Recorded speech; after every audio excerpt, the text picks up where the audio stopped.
What's up, guys? It's your man, Donovan Sharp, and welcome to the first official edition of the Real House Negroes of the so-called Black community.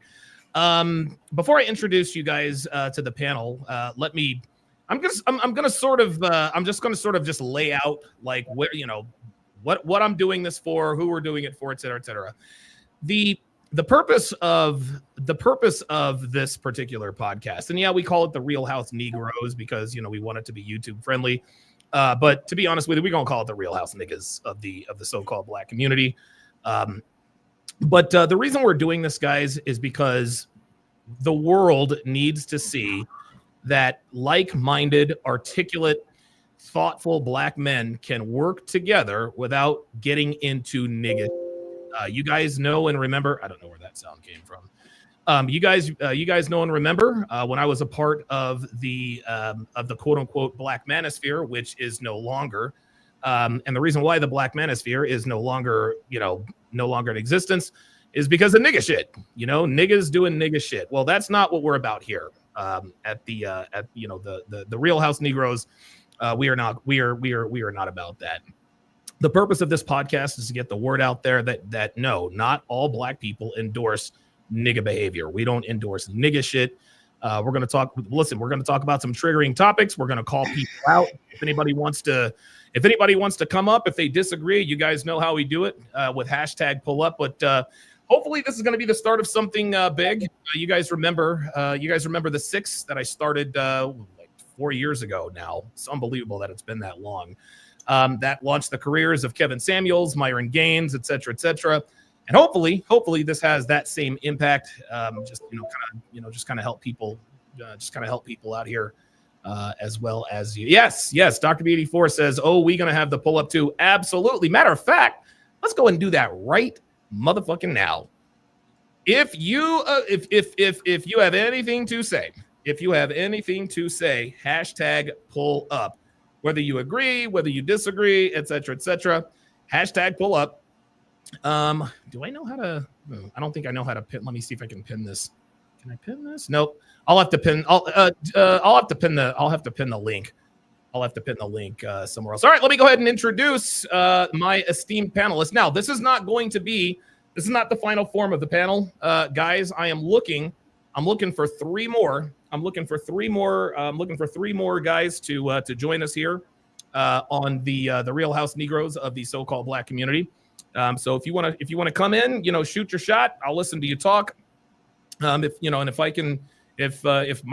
the panel here, if we think you're like-minded, if we think you cut the mustard, then yeah, we'll extend an invitation. And if you are so inclined, hopefully you accept. So. Snuggles668 says drop the link. Yep. Just drop the link. All right, so let me go ahead and introduce everyone here. First up is a man who really doesn't need any introduction. He has a snow bunny wife, as do I. It is Drew Danger. Drew, what's going on, brother? Hey, how you doing, everybody? Thanks for having me on, Donovan. I'm excited to be here. Great show. It's going to be a good show. It's going to be a good one. Next up, of course, you guys are all very familiar with him. It is Phoenix Light Games, a.k.a. PLG. What's up, brother? Hey, Donovan, thank you for having me. I'm very excited to do this discussion with everybody, and I'm excited for today's show. All right, so let's just go ahead and get into it. Aaron3319 says better than nothing, but a little short, but better than nothing. Absolutely. Oh, we've already got our first super chat. Dust Productions with the $5 super chat says shout out to Drew Danger. How about that? So Drew's already. I'm gonna tell you. Man, I'm getting upstaged on my own channel here. Thank you very much for the super chat, Dust Productions. Let's just go ahead and get into it, guys. Obviously, shortly we are going to talk about the Carmelo Anthony, Austin Metcalf situation, as has everyone here in a while. Sean Moore says, Donovan, have to make contact with Aquarius Wave. I did, and he politely and respectfully declined. I reached out to Aquarius Wave. He respectfully declined. No problem. I also reached out to another guy. I forgot what his name is. He's actually gay, but he knows what the hell he's talking about. I know you're talking about. He didn't say anything yet. No. I haven't heard back from him yet, but we'll see. I hit him up on Instagram. Hopefully he gets back with me. Dr. B84 with the $10 super chat says, my contribution to the fish fry cooking this panel is going to do tonight. Yeah, absolutely. So let's talk a little bit about. I'm gonna let Phoenix Light Games here. Whoever's system or computer is making that sound, let's make sure that stops. I think that's mine. You might want to start with Drew, just for a second until I fix what's going on. Okay. All right. Very good. So Drew, let me ask you this. Obviously, the Black community, more or less, is in peril. Okay. And I don't. And it's interesting. I use the word Black community very, very loosely because it's not really a community at all. The so-called Black community, they hate themselves. They hate everything about themselves. They hate they hate anyone who is non-Black. They like to tell us that we hate ourselves. Well, y'all niggas don't love anybody either. So talk to me, Drew, about what your opinion is on Black culture, why it's led the Black community astray. Where do you think it started, and what are the biggest issues in your opinion? Well, here's the thing. Being a veteran and a kid from Southern California, being from one of the places of the Crips, the Bloods, the different things that we all know, South Central, that stuff like that. There has always been a hatred that has existed probably since I would say the 1800s, of people that don't fit in certain categories and certain boxes. And as time went on, and we get down to the 60s and the 70s, there was somewhat of I don't want to say a brotherhood, but a connection to a point during the 50s, 40s, 60s, 70s, to a point where people did kind of work together. But what ended up happening was the Lyndon B. Johnson Act was one thing. And it started to separate each other. And this is where things get interesting, because you have the Native Americans, you have the Asian Americans, you have everybody kind of where they still kind of deal with each other, and they still work together in some sort of form of community, and will ride and do for each other. But the Black community, there has always been a separation. And I'm going to tell you guys what that is. It's money.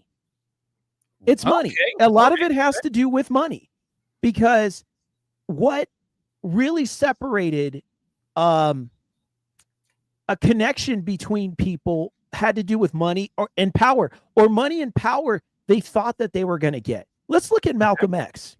Okay. What got him really assassinated?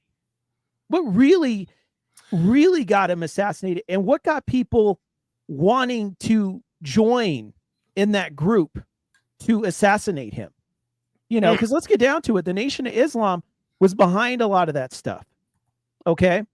And Farrakhan, he signed off on a lot of things. Elijah Muhammad, they all signed off on a lot of things and worked with certain groups to remove him. But what were they going to get in return? They were going to get his seat, because Malcolm had power, right? Okay. No matter where he was, level-wise, people listened to him more than them. That was the problem, was that they went to him more than Elijah Muhammad. They went to him more than Farrakhan. They went to him more than anybody else. Okay. So once he got in that power play, which he just did his thing and people just naturally drew to him, right? Then all of a sudden they said, well, we just can't have him because we can't control him. Well, they couldn't control him because he found out the truth about him. That's right. About all the things that they were doing. He went to Mecca and found out what was going on. And once that was revealed to him, that true Islam does not work in the way that you were told in the States, in New York at that time. There you go. He found that out and said, we got to change things. We got to really change things. And the moment that was known and the moment he went public, that's when he was killed, because they knew that would change everything and that people would not want to bother or mess with them in any sort of way. So that was an example of power. Power and money corrupted the Black community, just like the Lyndon Johnson Act, right? Yes. We're going to give you some more money. We're going to give you some more play. All you got to do is take husband, father, men out of the house. Mm. And we'll hook you up, right? Wow. That's what they said. We're going to pay you. Don't worry about it. We'll give you housing. We'll give you the gold Cadillac. We'll give you everything. And that's all you got to do is just make sure that there's no man in your house. And what did they do? They didn't go, well, let me see. That sounds like a bad idea. Or no, they said, sign me up. Yeah, they said, sign me up. And here's the worst part. Time went on, right? And they never said, hey, maybe this is a bad deal. Maybe we should go back and try to talk to them about doing something differently, right? No, they just kept it going. And things got worse and worse. So we went from a demographic of 87% of strong families to a 12%. So how does this happen in that time? Because power and money corrupted the Black community. Because we have always been that way. People could say this and that and that and this, and during the time of Cab Calloway and Duke Ellington going back, but those guys have been long gone. Once those guys left, this new generation came in and said, we are about ours and what we can get, right? Was it not Whoopi Goldberg that told, what's her name? Monique?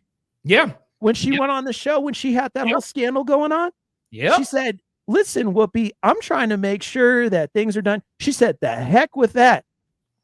You better make sure that you get yours because I'm making sure I'm getting mine. I don't care about the next generation or that little girl that you're trying to uplift. I'm about getting my own stuff. So that's why I'm here. So if that's the attitude of Black people, then this is why we are where we are. When any Black person rises up, you got a whole bunch of Black people ready to knock them down. That's right. The bucket mentality. Yeah, exactly. Look at The Rock. Let's talk about The Rock real quick. When he started to take off, right? Yeah. Okay. He's out there. Everybody's like, oh, he's not Black. He's not Black enough. Well, what does that mean? His father's Rocky Johnson. The Soul Patrol, right? He's not Black enough. Well, he's Samoan. His mother's Samoan. So now we're selective. Why are we so selective? He's got light skin. He's got blue eyes. His mother's Caucasian. His mother's Hispanic. That sort of thing. Well, is he not Black? Is he not part of the Black community? What separates him? So he's a well-spoken, good-looking guy that could get any girl that he wants. That's right. Works out like a workhorse, made things happen, became the first Black heavyweight at a time where that wasn't a big thing, that ran the company. No disrespect to Booker T. Booker T, you're in there. Oh, yeah, Booker T. You're my guy. You're my guy, Booker T. I love you. So, but The Rock got in places probably Booker T could not get to. Yeah. He was doing and what I mean is the big movies, the big studio deals. That's right. Okay. So he's out there. He's success. No matter what color you are, he is success because now he has transcended color. Every white, Black, Native American kid wanted to be The Rock. In a lot of ways, they still want to. He's still popular. So why should we not bring him in and embrace him and say, you know what? This is good. They can't do that. They got to tear him down. And he was also in a Tyler Perry movie. So what does he got to do? That's right. Was it it was the one with Janet Jackson. And he was Janet Jackson's new love interest. Yes. So what does he have to do to be accepted? What else does the guy have to do? He's got action figures all over the place. Not enough Black action figures. And nobody wants to play with Black. Every kid wanted to play with a Rock action figure. So now he's accepted by Black, white, everybody doing everything. Right. He can date blonde girls. He can date redheaded girls. Who hates that? Guess who hates that? Niggas. Yeah. See, this is and this is we have a Myron actually did a video recently, and I agree with him 100%. We don't have a race problem in America. We have a problem race. Okay. Exactly. I had what's his name? Jerome or whatever, the old guy who called in and he pretended that he agreed, and then I exposed him to be the nigga that he was. He wants Carmelo Anthony to get away with the murder of Austin Metcalf. That was a meltdown. Yeah, well, right, exactly. The thing is this, as far as I'm concerned, and I'll kick at the PLG right now. The problem with the black community is black culture. Black culture is just like Aquarius Wave says, man. It is low vibrational programming, man. Mm-hmm. The black culture, and I'll say this too. If anybody wants to know what the United States of America is going to look like in terms of the social construct, marriages, just the whole social, take a look at the black community. The black community is showing us right now in real time the long-term effects of feminism in America, because feminism has ravaged the so-called black community quicker than anything. It's almost like the difference between, lighting a log and then lighting kindling. It's like it was almost like feminism, caught everything on fire. The black community, it's almost like they were doused in some sort of accelerant, doused in gasoline. And so feminism has rapidly destroyed the so-called black community. And now we see the results. Of course, now we got high schoolers taking knives to school and stabbing people. PLG, what in your opinion, what is wrong with black culture? What is wrong with black culture, and how does it lead its people astray? When it comes to black culture, man, how do I say this? It leads people astray because most of the black community just advocate for degeneracy. And it's so amazing to me, the similarities between how modern women act and how the black community acts. Remember that interview Sneeko did when he was talking about the Karmelo situation, and he was asking everybody and everything like that. And he was talking with this nigga who was playing basketball with everybody. He said something alarming to me, but actually it wasn't alarming, but it was actually something that kind of like, I don't say, it's kind of, it did alarm me, but it was like, wow, women say this a lot too. He said that all you do is talk shit about this. Why do you talk shit about this all the time? And in my head, I'm thinking like, this is the same argument that women do all the time on Fresh and Fit, or whenever they're talking about Fresh and Fit. They say, right, don't call us hoes, or don't call us up from our promiscuous habits. Why can't you just let us be? Basically, niggas are saying the same thing. Just let us be niggas. Don't talk about the shit that we do. So it's the same with hoes. We know that we're hoes. Just don't call us hoes. Don't call me a hoe, even though I'm behaving like a hoe. But these guys just advocate for degeneracy, man. I'm sorry, say it again. Robert Anderson in the chat actually just made a very, very good point. He said a lot of modern black entertainment is nothing more than social engineering, gearing black people to destroy themselves. Here's the difference, guys. Here's the difference between other communities and the so-called black community. When a perceived wrong is done to Asians or Jewish people, or I don't know, Pacific Islanders, when there's a hate crime, okay, perpetuated upon any race, creed, whatever the case may be, they'll go out and they'll picket and they'll protest and they'll do their little online things. You want to know what niggas do? Niggas destroy shit. They don't go to white neighborhoods and destroy businesses. No, they hit the liquor store, they hit the Foot Locker, they go get all that low vibrational nigga shit. The thing is this, man, and and hopefully this show will lead to some answers. I will never understand why it is that the so-called black community is the only community that glorifies degenerate behavior at the rate that it does.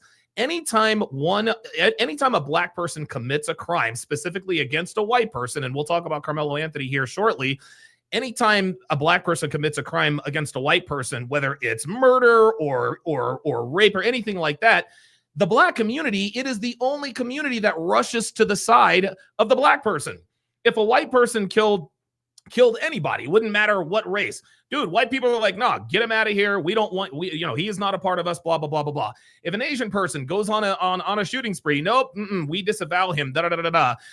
If a Tongan or a Polynesian or a Pacific Islander goes and kills somebody, nope, get him up out of here. That's not how we roll here in Samoa. But when a black person kills a white person, almost every single time, and I can't remember the last time and I'm sure there's a case out here somewhere, I can't remember the last time a publicized case involving race especially when it comes to the murder of white people by black people, is actually championed by black people. We are the only community. We are the only community that justifies the poor actions of our own people. And this is why we are an abject disaster. This is why the world sees us. We're a joke. We really are. And listen, Gerald was actually right. He says, no matter what you do, people are still going to see you as a nigga, Donovan. He's absolutely right. And it's because of people like him. We have to pay. We bear the responsibility. We are paying the consequences for niggas, okay? The guys who speak like us with our diction and voice inflections, we get ostracized all the time.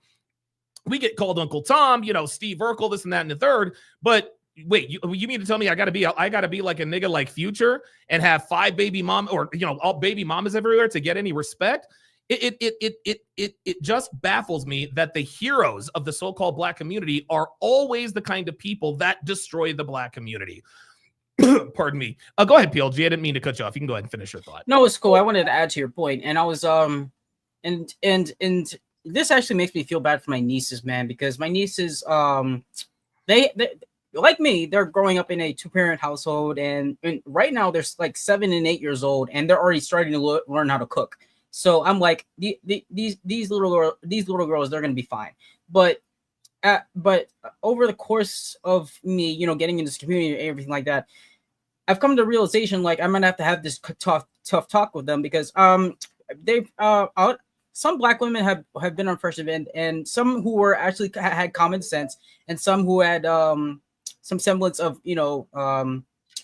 I don't know, based, they were based to a degree and everything like that. They acknowledge that there's going to be 6 out of 10. Like when men look at them, they view them as a 6 out of 10 chance, a 60% chance that the black woman that they deem as attractive is going to be, I don't know, loud, ratchet, annoying, overweight or anything like that, or have some behavioral problems or everything like that. And it's going to be, it sucks for my nieces though, because I know they're not going to be like that, but I'm going to have that talk with them. Hey, listen, men are going to look at you like out of risk mitigation.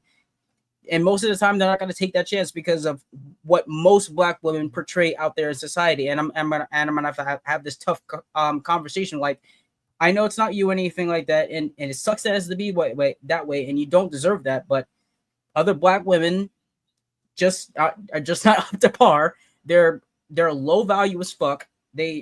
Obviously they're not gonna have this requisite skills that I know you girls are gonna have. But it's just the way it is, and it's gonna be a lot harder for you to find a guy because other black women, how many times, guys, how many times out of all the girls that are kicked out of First Event, what percentage of them are black women? Yeah, all of them. Like all of them. It's like and black women and it's so funny. The girls remember when you saw that clip about the girls yelling at Myron when he was about to do when he was at the University of South Carolina. Like you dumb ass bitches, all you're doing is making shit worse. Like, and here's the thing. I saw 2 of them. Some of them were attractive and everything like that. But what guy is gonna look at this and like, wow, I want to dive on in and make that girl my wife. What the fuck? Fuck no! You're fucking loud as fuck and you're yelling like a fucking banshee and monkey and shit. Like, why the hell would I want to deal with that? And get again all the girls that are kicked on First Event. And who are the ones who always put up a fight? It's always black women, and it's always up to IC Melissa to kick those bitches out, and they always win. So I'm just. I don't know what to say. How do you what is the rationalization behind this? Well, the rationalization is the culture. The culture, again, the culture of the so-called black community, it glorifies degeneracy, right? And it's funny because on one hand, they'll talk about, oh, this guy's got all these baby mamas and blah, blah, blah, blah, blah.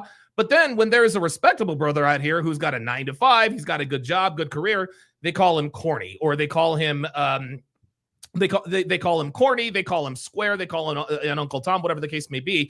It's like, again, and again, people wonder why we are a joke. People wonder why we're a joke.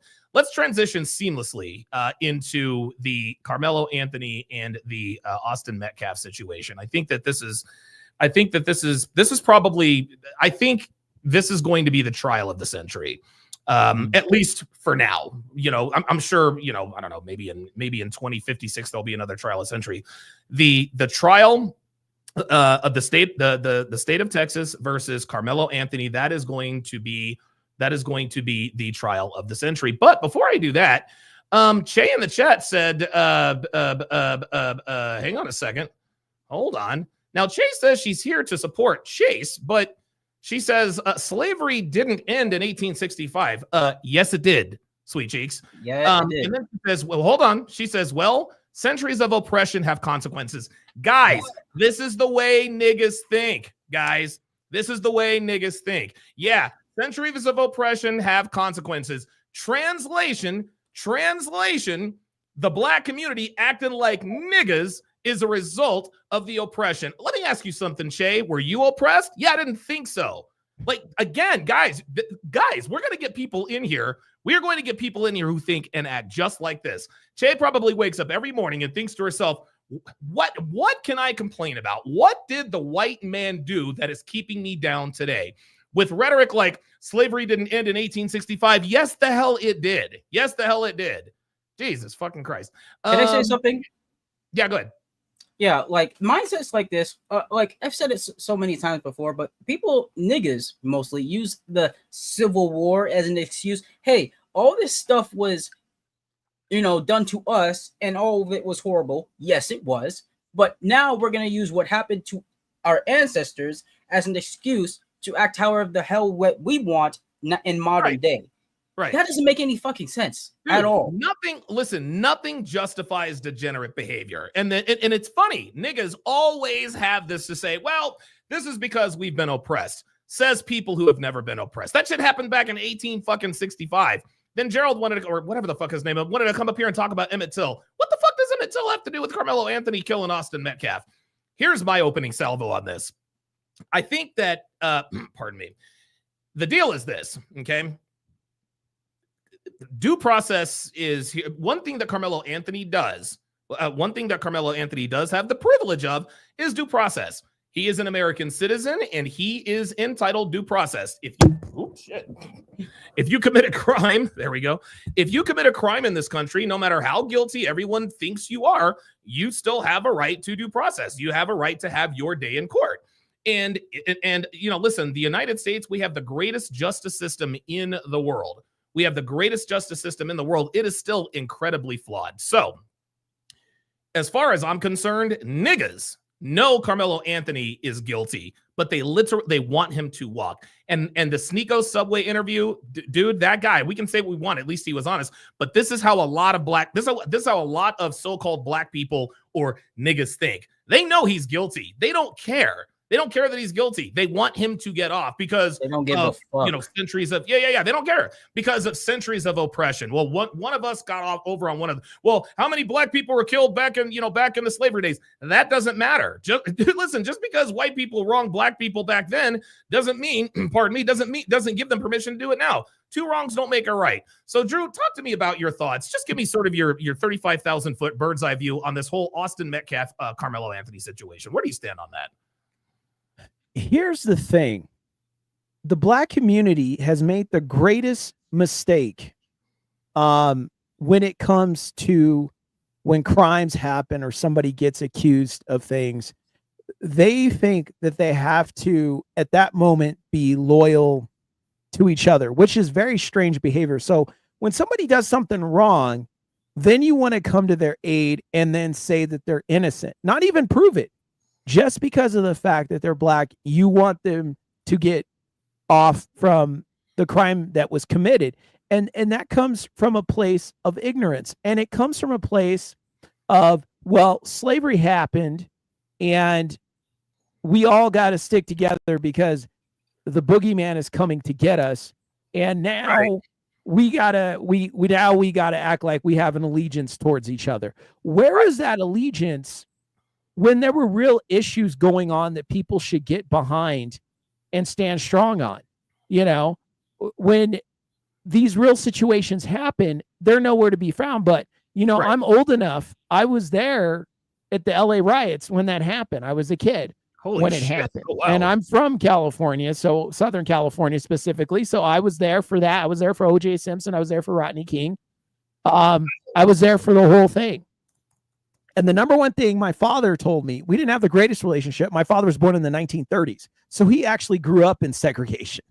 Oh, my father was there, right? Which means my grandfather was the kid of a slave, which means my great-grandfather was a slave. Okay. I'm not making this up. All right. So I'm your guy you're looking for, everybody. So let's get down to it. We're going to do this. Here we go. All right. Get your seatbelt on.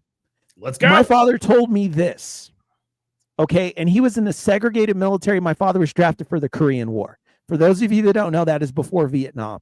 It is after World War II. Okay. My father told me this.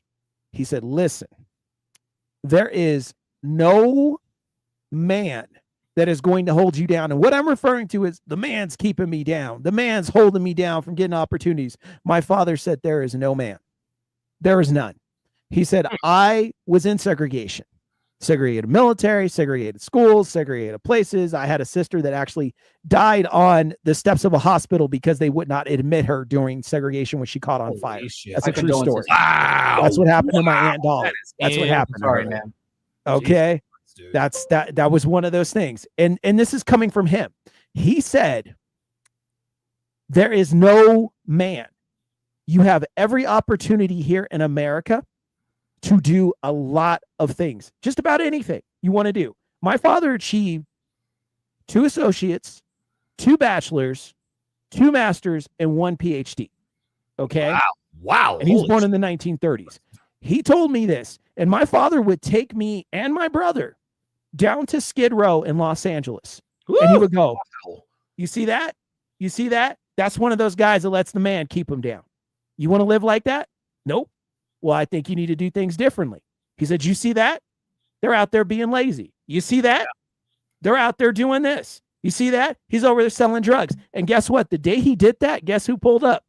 My dad's cousin, who was hanging out on the street corner. Wow. And my dad said, no, watch this, guys. He said, I want you to see this. I said, well, who's that? Who's that scary guy you're bringing over to the car? Because it's, some homeless, alcohol-looking, drinking 40-ounce guy, right? And my dad was like, that's my cousin. Look at where he's at. Do you want to be him? And he's like, hey, come on, cousin, give me $5. Let me hold $5. And I'm sitting there going, I want to get out of here. I don't want to be next. I'm not used to that. And my dad said, exactly. You're not used to that, which means I have taken you away from those environments. I have taken you away from those people. You're wondering why you don't go to family reunions? This is why. So do you want to be like those people, or do you want to be better? I want to be better.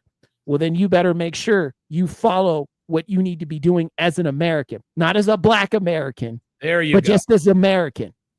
Do the right things, because that future is awaiting you if you allow it. Jail, prison, all that. My dad didn't sugarcoat crap to me about this. Good. He was very open. We didn't have the greatest relationship again, but that's where he was 100% correct about things. He was right. You cannot live like that. You should not want to live like that. But the Black community glorifies the guy with the 40-ounce and does not glorify the guy with the law degree, or the kid that's trying to work a 9-to-5, trying to finish that bachelor's or associate degree, or the kid that starts his own business and tries to build himself up through technology or whatever he's doing. That's positive. That's morally, ethically right. That's the person they don't want you to be or be seen. Look at Michael B. Jordan. Right. He was called corny his entire life. Dude. And look at him now, because that girl, what's her name? Laura L. or something like that, the interview, they went to high school together. That's right. Oh, I remember that. Yeah. I remember that. Said, like, we called it corny. Remember when I was corny, right? My headshots were stupid. My dream was stupid, right? Well, look at me now. And she's like, oh, yeah, I want to talk to you. He's like, no, you're not going to talk to me now, because now you want to talk to me because now I've made it. And that's the problem with a lot of the Black community. They don't believe in the dream. No, when the dream becomes reality and the education becomes reality and the success becomes a reality, then all of a sudden, you know, I always believed in you. I always knew. Oh yeah. I always knew you could do it. But when you're out there trying to figure out how to play guitar, trying to figure out how to draw, trying to figure out how to get the knowledge and how to study right and all that, oh, you just need to stop that. Oh, you're stupid. You're not going to make it. That's not going to happen. You don't have the talent. You don't have the ability. You don't have the strength to do that. You can't be a top bodybuilder. You can't be the greatest martial artist. Are you kidding? Man, you're some dude from back in Southern California. That's not going to happen. There's a million of you. But then when you become that 1% that makes it and you change the game, then I always knew. And here's the next one. You guys are going to like this. Hey, man, can I get $20 from you? Since you're my famous cousin now, I can get $20, right? Oh, I know you drive a Lamborghini now you every need my day. help. Now you're saying, you need my help. Mm-hmm. And that's another lie that's a myth in the nigga community. They may say like, yeah, they're all about kinship, right? Or anything like that. Right. But no, they're only about kinship with only certain individuals in the community that have the potential to make it. They don't apply that to anybody else. They say that, and it's so funny. They've always talked to me or other people in my general vicinity saying, "Look, listen, even like even though that we are like." We may not be related, but we're all in this together because because of the color of my skin. But listen, dude, even when I was as young as I was, in my head, I'm like, nigga, I don't give a fuck about you. Like you're not my family. I have no vested interest in you. But why are you saying that we're all in this together? Like, so what? I'm supposed to do all the work, and when I get to the top, I'm supposed to carry your ass out of your fucking mother's basement, dude. Right? Do the fucking work yourself. I didn't bust my ass to get to where I am to be. And here's the thing: ever since I started listening to Freshman Fit, Donovan Sharp, anything like that, my life has been going nowhere but up. But all of a sudden, all the niggas in my past are like coming to my DMs and all saying like, hey man, how you doing? I see that you got this new car and shit. Oh, I see that you're doing well in life. How's everything going? Isn't that just convenient that isn't that just convenient that I'm going somewhere up in life now, but all the niggas are coming out in the woodworks. But when I say fuck y'all, then I'm the Uncle Tom. Oh, I'm the guy I'm what they call Myron, a sand nigga. I'm a Tegra. Oh, yeah, right. You're not one of us. You're never really about us. So I have to bust my ass in order to carry y'all, in order to be one of y'all. I say fuck that. No, I'm not gonna do that. I'm not gonna carry y'all because you're too lazy to do the fucking work yourself. Who the fuck you think you are? Let me read a couple of chats here. Brian Green says, you guys failed to understand trauma. And there we have it. No. There we have it. Another excuse for degenerate nigga behavior. What does trauma have to do with niggas acting like niggas? Sorry. And you know what? It's funny. I don't even think he's in there anymore. No, he's not even in here anymore.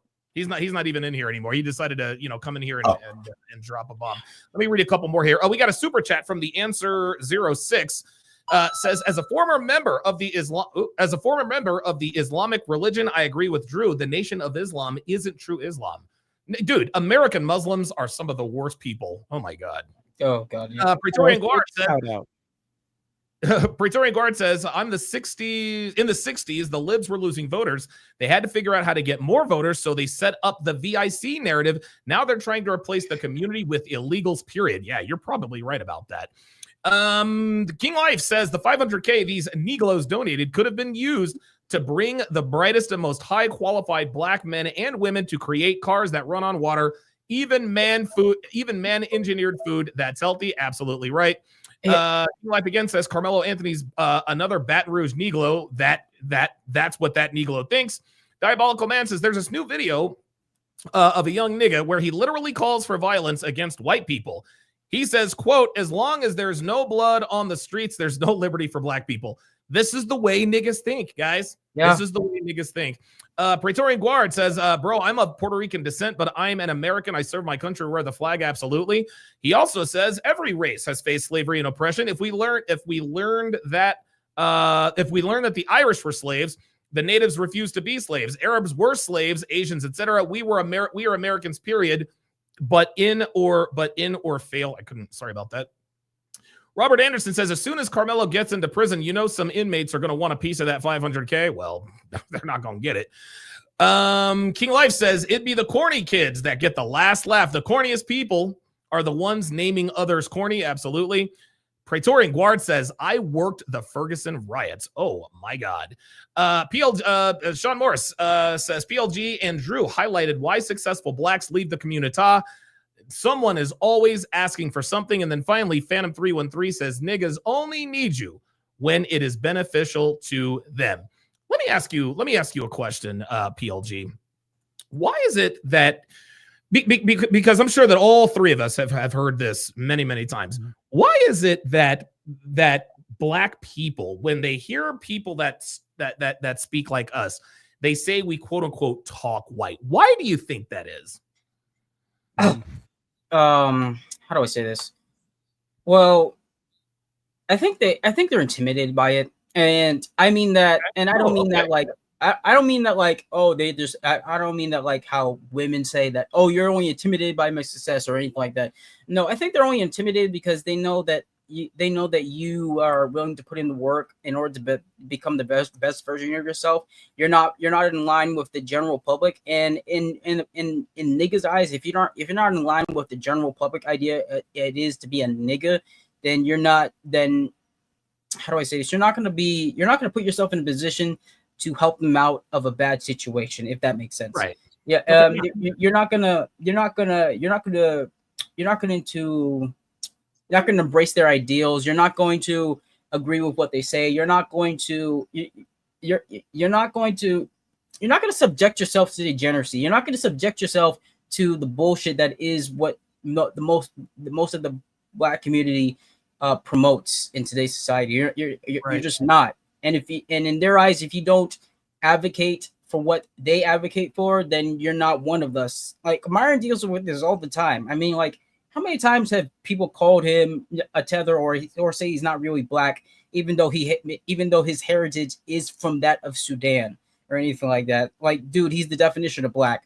But because he doesn't advocate for what the black community advocates for in general, in today's society, he's not considered one of them.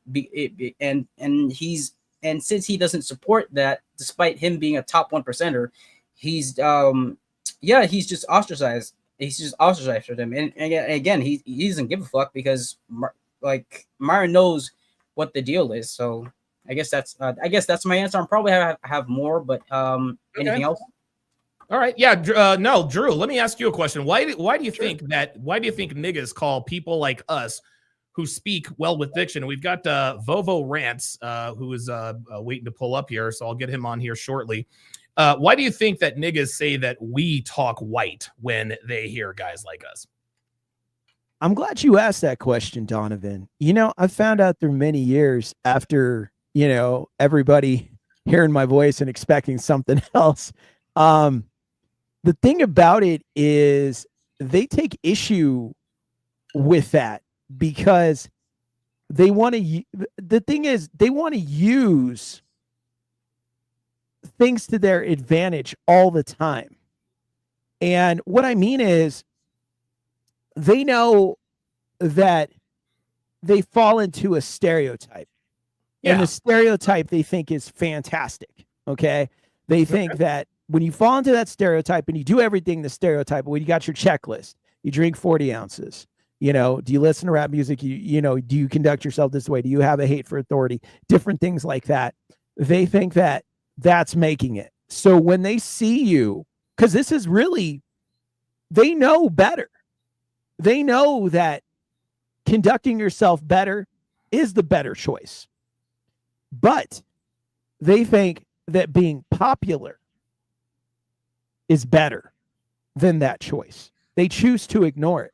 Being popular, they think, makes them better. So yeah, like this is the way they define their own their masculinity. Yeah, they think that being popular is the cool thing. So the saggy pants, the videos with the the girls, all this stuff like that. They think that that is the high life, but they really know in the back of their mind it really isn't. But they choose to fall into that every single time. That's why you have all these rappers that are in question now. You know, Dr. Dre, all these people. What do they like when they're not in front of the camera? You see? Like, what do they like? What's Ice Cube like when he's not in front of the camera? We'll come to find out Ice Cube or O'Shea, as he's known as, he has what does he have, a business degree? Something like that. He became a rapper or something something crazy. Yeah. That's what I'm saying. So like, you don't think he already knew, but he knew if he put out NWA and all this stuff like that, that he'd kill it in the music market and make a whole bunch of money, even though he's a different type of guy in real life, you know? See, it's all a game. It's a game. And then here's where the people that aren't famous come in. They think that game is real. So then they start really gang banging and doing all this stuff like that. But they don't know the guys that are really, that they're following or they idolize or look up to, really aren't about that. When the lights go down and the cameras turn off, they're another person. See, that's the problem. They keep falling into that same trap and they think that it's okay. But I'm here to tell you, it's all just an illusion. It's all an illusion. If you are well-spoken, it's good to be well-spoken. Why? So that people understand you. So that people can get where you're coming from. But if you're speaking fluent Ebonics, well, I guess the people that speak Ebonics, maybe they'll get what's going on, but the majority of the world does not speak Ebonics. So that may not be the thing, but they show up to job interviews, right? Speaking Ebonics.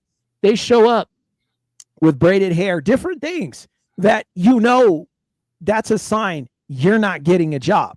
But they know that, and they walk in there saying, no, they're going to have it because I've got affirmative action. So that's going to lock me in there. Hang on a second. Rich Buddy says, what's this guy talking about? NBA were real Crips and Compton. So who gives a fuck? Okay, so if they were real Crips and Compton, whatever, who gives a fuck?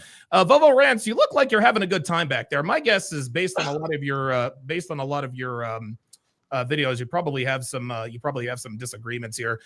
Real quick before I let you go, Sean Morris with the $5 super chat says to expand on what Drew said. They dislike blacks like us who speak properly because they see it as perhaps actually us rejecting what they are. That could be it.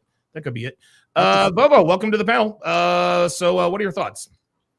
Oh no, I'm totally against what y'all saying. I get where y'all coming from. I know that you are. So what you got for us? No, I know you're ready to go. I know you're ready to roll. This probably don't last long. Yeah, I get it. You know, I'm totally against what y'all saying, but you know, I mean, like you know, at this point, you know, we kind of understand what different type of black people, I guess, melanated or whatever y'all like to use. We're just different people. Like I view y'all as like coons, like y'all raccooning. To be honest, of course you do. Yeah, of course, yeah. And you would view me as I'm an N-word. I'm what you would call an N-word. But what I'm seeing is you're not what I would call an N-word. You are an N-word. I am. I take that hard R too. Me, hard R. I take that wholeheartedly. I take pride in that. Martin Luther King was a hard R. Hold on. No, bruh. Let's have a serious conversation, okay? Let's have a serious conversation. If you're gonna just come up here and troll, come on. Let's have an honest discourse. Let's just skip all the theatrics. If you're not gonna let me express myself, I'm not trolling. I talk like this for real. I go out in the world like this. I got braids, all that. I'm the stereotypical. I'm the guy that they think will rob you. So what are your thoughts on Austin Metcalf and Carmelo Anthony? Let's just start there. He defended himself. How? Do you want? Hold on. And what do you say he defended himself? Well, if you let a guy run around with an AR-15 and there's hold a on, video. let me stop you right there. Hold. Let me stop you right there. What does running around with an AR-15 have to do with this particular case? Well, with this particular case, he stood his ground. I don't know why you jumped into this though. No. I asked you. No. I asked you about your thoughts on Carmelo Anthony and Austin Metcalf. You mentioned AR-15s. Yeah, because there is not an AR-15. Hold on, I'm not. There's a precedent set. A precedent. I'm telling you, you gonna let me speak? Are we going George? No, I'm not. Because when you start talking bullshit, well, then, I can't give my point. What are your thoughts? I'm being dead serious. What are your thoughts? You said that Carmelo. I'm trying to explain this. This is the only way I can explain myself. If you would allow me, sir. Go ahead. Yeah. There's a precedent set here. You can follow a kid home for getting them. We know everything now. Yeah, I knew you were going George Zimmerman. No, we can. No, you said that. Yeah, no, you brought that up. I wasn't going there. If you Yeah, follow but you a guy home, guy minding his business, and he's getting a bag of Skittles, a kid doing kid shit, getting to Arizona in a bag of Skittles, and you can kill him. You can approach him, and then you can do that.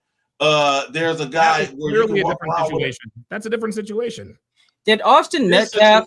There's a precedent. Hold on, let him talk. Let him talk. Listen to what I'm saying. You're bothering me. Y'all are approaching me. Y'all are being aggressive with me and not defending myself. That's not what happened with Carmelo Anthony. Huh? That's not what happened with Anthony and Metcalf. What happened? May I ask him a question, Donovan? He defended himself. He defended himself. Carmelo Anthony defended himself. Okay. All right. May I ask you a question? Yeah. Bobo, can I ask you a question? Yeah, sure. Did Austin Metcalf have a AR-15 in his possession when Carmelo Anthony stabbed him? Yes or no? No. Why did Carmelo Anthony go over to his resonated area to have a conversation with him, even though it was raining? It was raining. Phoenix Light Games. It was acid rain. He had nowhere else to go. Okay, then why have a knife? Why have a knife on his possession when the school? Oh, how many questions you gonna ask? So he supposed to stand out in the rain? Wouldn't it be a decent thing to do? Yes. Yes, he's supposed to stand out in the rain or find another. Oh my goodness! Oh my goodness! Then why did Carmelo? Why not be a decent human being? Why not be a decent? Hang on, PLJ. Hang on a second. Bobo rants. Here's the deal, man.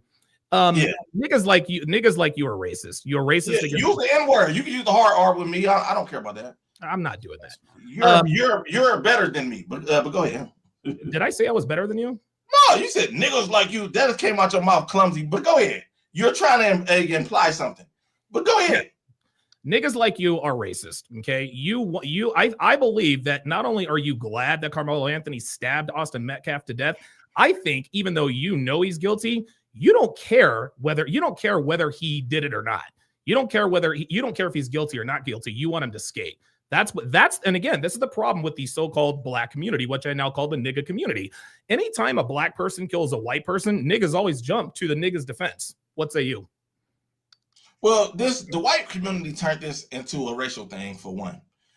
We're saying it's a self-defense case. They're having White Lives Matter protests that nobody's showing up to because they're saying, oh my God, they're being attacked. Whites are being attacked by blacks. Oh my God. Well, I call y'all the coon community, the traitor community. Guys like you have never been on the right side of history. Never. And you're not on the right side of history today. What I respect about y'all show y'all face. But y'all have never been on the right side of history. Never. And what is the right side of history? You would be like the guys that went against Martin Luther King and Malcolm X, the so-called black guys that went against them. Oh, why y'all starting up all this trouble? Guys, starting up all that trouble. Okay, Vovo rants. I am 1,000% in favor of Martin Luther King. And if Martin Luther King were to take a look at the black community now, he would roll over in his fucking grave. Well, there were guys like Bobo, hold on. Let Drew talk. Because all you're doing is running your mouth. You're not even Jesus. Yeah, you just can't handle me. Vovo rants, right? Wait, hold on. What did you say? Hold on. What did you say? You can't handle me. Yeah, you're out of here. Fuck you. Oh my God. All he's gonna do is come on and troll. This is what niggas do. I was gonna get him. No, this is what niggas do. This is what niggas do. But I understand. Never on to lock off the history. Here we are, Brian Green. I knew it. Look at that. You took the guy off because you couldn't handle what he was about to say. He was about to disagree with you and took him off the panel. No, he was just talking shit. Oh my God. He was talking shit. He didn't substantiate.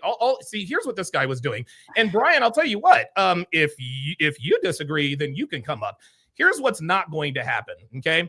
I'm not going to have people coming up and just throwing around ad homs. If you think it was self-defense, then tell us why you think it was self-defense. If you want to come up here and troll and, you guys have never been on the right side of history, and then don't tell us why. Sorry. That's how it goes. Yeah, Yeah, Aaron says that was bad faith. Yeah, come up in bad. Come up if you're gonna come up in good faith, man. Don't come up. He mentioned the AR-15. Like, how did that even come up in conversation? And again, I asked him if Austin had that in his possession. He said no. So how is it self-defense if he did not have it, even though Carmelo Anthony had a knife that he was not supposed to have on campus? Like, make that make sense to me. There's no defense for that. There's no defense for that. PLG, what were your thoughts? What were you going to say to this Vovo idiot? I was just going to ask him questions about the case and everything. No, not you. I'm talking about Drew. Oh, what were you going to say to the Vovo guy?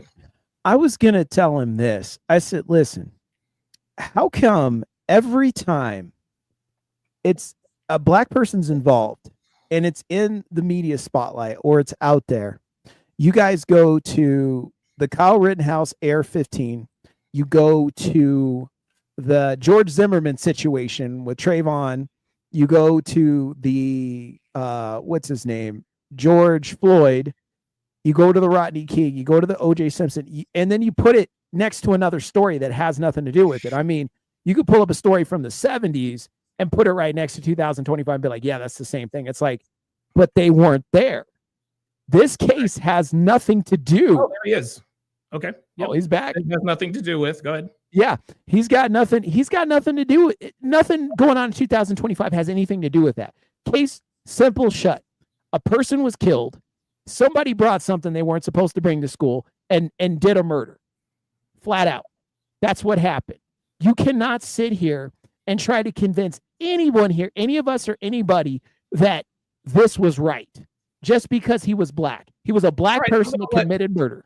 And right. I'm Vovo. If you would go ahead and come on back if you want to continue this. Let's stay away from the ad homs and the this and I'm not disrespecting you or anything. I understand. Just let me finish. I'm not. Okay? I understand, and I don't want to disrespect you either. Okay. Let's just have. Well, calling me an idiot and all that. I could have called you names. Okay, this is my show. This is my show. I can don't you get to call me names. I don't care about this. You kick me back off. Like, I ain't about to. If you call me a name, I'm gonna call you back a name. So I mean, like, I see. I called you a name and you didn't call me back a name. So there you go. So now you can go back to timeout. East Chill, what you got, man? Donovan, what's up, man? How are you, man? What's going on, brother? How you doing? Very good, very good. I just figured I'd jump in, give a little 2 cents. I mean, I like the discussion. I'm a little late to it, but I guess I'm at the root of everything. And as you can see, I'm driving. I'm a truck driver. The guy right there, the last dude, the troll, I don't got nothing against that dude, right? But that whole behavior thing, you see me, I got dreads in my hair. Yeah. I got locks, man. I got a Jamaican background. My father raised me a certain way. I had my mother and my father. It didn't work out fully, but they raised me a certain way, and I grew up in the projects. Right. There were times where people would talk to me and tell me, why are you talking so proper? Why do you think you're so smart? You see what I'm saying? That right there is the epitome. You're better than me. I never said I was better than him. He assumes that. See, but that's the problem, right? There's this war that goes on, like Chris Rock said, between black people and niggas. There you go. And it just melds so ridiculously that me being who I am, the way I look, if I don't have a Rasta hat on, people won't know. They'll just assume, oh, you're just another nigga. You feel what I'm saying? So I'll bring that around to say, if you're going to be upset or try to act like that kid just defended himself, look, man, I was a young kid too, but I knew how to fight. I had to fight. I carried knives. I carried brass knuckles. But if you're going to use it, you better be ready for the damn repercussions. Yeah. Don't sit here and say he was defending himself. That's not an excuse. There's due process. That's right. Because if it was the other way around, everybody be up in an uproar. Oh, yeah. Oh, all right. Sorry I hope you're okay. Oh, no, you're okay. You're all right. He's chill. No, man. It's just bouncy out here. So no. when you hear these other black people like your boy that just left and he's trolling, he thinks he's not trolling, but he's being so overly emotional about something instead of just talking concisely. He was being extra. All he was doing was using all the very demonstrative. He wasn't. Yeah, he was just being like, and I tried to let him back on, But all he did was, well, you called me names. Nigga, this is my show. I can call you whatever the fuck I want. And he says, well, I didn't call you one back. Well, this is my show. I can do what the fuck I want. If you can't take the heat, then stay the fuck out the goddamn kitchen. Right? That's the first thing. The second thing is all he did was just come up and talk a bunch of shit. He's like, okay, he defended himself, blah, blah, blah, blah, blah. Then he did what these niggas are doing. He wants to bring in, oh, there was a precedent and da-da-da, where somebody followed somebody home. I'm sorry. Austin Metcalf didn't go into Carmelo Anthony's tent. Carmelo Anthony went into Austin Metcalf's tent. Then he asked the question, what's he supposed to do? Stand out in the rain? Well, the answer is yes. Yes. You're not supposed to go. What's the rain going to kill him? See, again, this is the difference between black people and niggas. Black people, as a black person, I want justice. Okay. If there is a video that comes out, Quentin Collier, if you want to come up, you're more than welcome to come up. But I don't let people I don't let people talk shit in the chat. That's just not what I do. If you want to troll in the chat, that's fine. I'll time you out, then you can come up. But yeah, the bottom line is that people are trying to bring in cases, Kyle Rittenhouse and George Zimmerman and all this other kind of stuff. Dude, Carmelo Anthony brought a knife onto campus, and a lot of people don't realize that premeditation doesn't take an entire day. It only takes a few seconds for premeditation. When Carmelo Anthony walked into that tent, now I don't know this to be true, but from what it sounded like he was looking for an argument. It sounded like he was looking for a confrontation. I'm not going to say that he walked into the tent with the intent to kill someone, because I don't think he's a bad kid like that. It's not like murderous or anything like that. But again, the culture is the problem. The culture tells us is that if you are disrespected in any way, you're supposed to resort to violence. And this is what happens. It's so funny. It's so funny that he brought up Martin Luther King, who I may say was an advocate against violence, but you're supporting somebody who reacted violently. Make that make sense. That's literally contradicting. That's literally contradicting. No. So you're all for Carmelo Anthony defending himself, as you claim, but you say, "Oh, I'm all for Martin Luther King, who was an advocate against violence." Here's the thing: the reason why he brought up Martin Luther King was so that he could call us coons. He was going to tell us, you guys would have been against Martin Luther King. No, I wouldn't have. Martin Luther King advocated for non-violence, so I would have been for him. There, you absolutely. I don't like, dude. I want to see change as much as anybody, but it is not going. Dude, listen, the black community's cooked, man. It won't be, honestly, man, it won't be long before there is legislation to stop some of this stuff. Go ahead, Drew, and then I'll get to back to East Chill. Go ahead. Yeah, I just want to say this. I find it funny that people bring up Martin Luther King like that, and they put so much like, and it's like, do you guys know that it has been revealed? They're still looking at it that Martin Luther King's real love interest was not Coretta Scott King, nor was it a black lady. And shit. Watch out. So like that. It's not looking too good because there is a whole video which I will shoot both you gentlemen about who she actually was. They got her name too. Oh, wow. And her and Martin Luther King's father said you can't date her because she was a class lower, because she was a cook at one of the colleges he went to. But they really hit it off, and he wanted to marry her more than anything else. And guess how he got hooked up with Coretta? Martin Luther King Sr., his dad, put Coretta in his path and said, "That's the girl you got to marry." So he made him marry. Yes, he made him marry Coretta. Seriously? He didn't want Coretta. He didn't want Coretta at all. Oh my God! He wanted her, the cook, who was Caucasian and worked at the school. That was the love interest. So this is true. When I hear black people show up with this whole narrative of people like, oh, well, they were so pro-black. They were so, really? Were they? Because if you actually look into it, they were not. And I would say the same thing, even though I don't agree with him politically, but about Obama. And I would say the same thing about him, because all of a sudden, Michelle shows up and they go, well, did you really date a lot of black women? No, not really. But there's something about Michelle. Oh, okay. So who was before that? Because I say that because look at what Michelle did to him.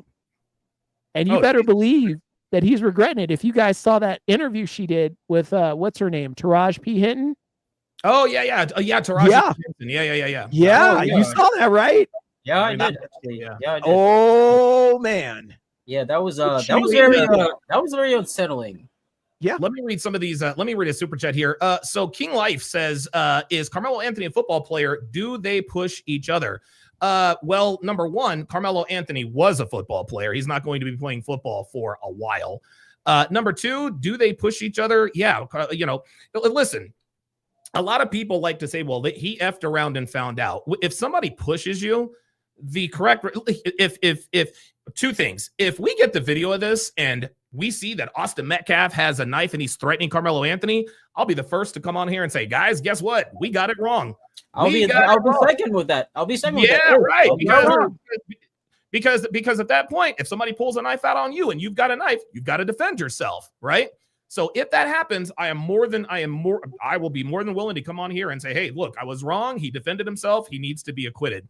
But if it's the other way around, if they see Carmelo Anthony, or I'm sorry, Austin Metcalf pushing Carmelo Anthony or grabbing his bag, and then Carmelo Anthony stabbing him, then guess what?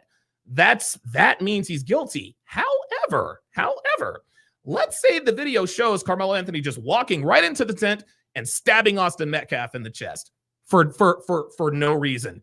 Niggas would still be in here. They would double down. They will absolutely double down. Devin made up some freaking reason in as to why he was justified in doing that. Yep. Listen, niggas will always justify black people's actions when they commit crimes against white people. It's a tale as old as feminism itself. Devin in the chat says too many people think respect from a stranger is worth dying over. Wow. Diabolical Man says these niggas that defend Carmelo use the most malicious arguments. It's actually evil. Yeah. I don't think it's evil. I just think it's ignorant. It's degenerated and degenerate and ignorant. It's not really that. It's not really evil. But I get what you're saying. Fact of Life says, Mr. Sharp, you right, but you talk funny. No, it should be Mr. Sharp, you talk funny, but you right. That actually sounds like a nigga. He says you're right, but I talk funny. Okay, why do I talk funny? Like, what is it about my speech that is funny? See, again, this is what niggas think. They think, dude, I have the best command of the English language of anyone I know, and that is on or off television, people that I've seen or not seen. And for someone, when I go places, guys, I'm sure you guys probably get this too. When I go places and I'm in public, I regularly have people come up to me and say, do you have a radio? Like you should be on the radio. Are you a play-by-play? And of course I tell them, well, I do have a podcast. And like, okay, yeah, we can see why. The rest of the world, when the rest of the world hears me talk, they think, okay, intelligence, diction, etc. When niggas hear you talk, it's you right, but you talk funny. There it is. Paul Robot says, or just because he's standing in the rain gives you the right to take another person's life, bruh. Exactly. I mean, it just like you don't have the right to take another person's life the only time you have the right to take another person's life is if your life is threatened. That's just all there is to it. Carmelo Anthony's life was not threatened. And you want to know why we know his life wasn't threatened? You want to know why we know it wasn't self-defense? Because Carmelo Anthony ran, number one, and he threw the knife, number two. He ditched the weapon. George Zimmerman, in his case, he sat there and he waited for the cops. No, Carmelo Anthony ran. He ran because he knew he was guilty. Couple more comments here, and then we'll continue. Mikey is on and said, and it could have been a dialogue like, sorry, bro, I don't want to get wet. Can I stay here, please? But instead, it went straight into arguing and fighting. There you go. Right. And here's the thing. I think that, you know what? That's a very good point, guys. If Austin Metcalf, if Carmelo Anthony had walked up to us and be like, hey, man, I know I'm not on y'all's team, but it's raining out here. Can I sit with you guys until it's over with?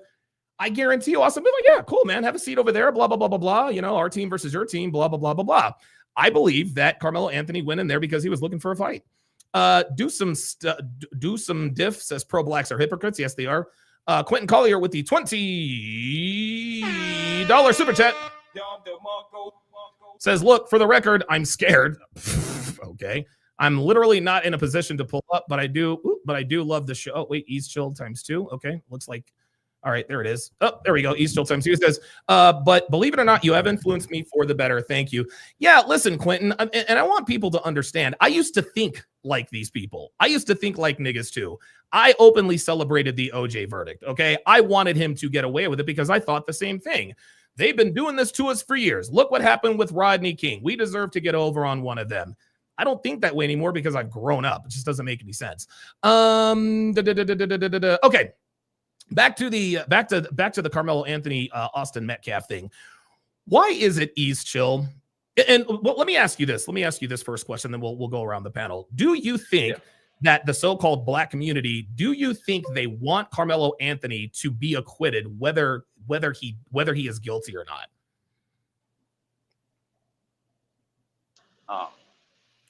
I don't think the so-called black community. Does the black community want him to be acquitted?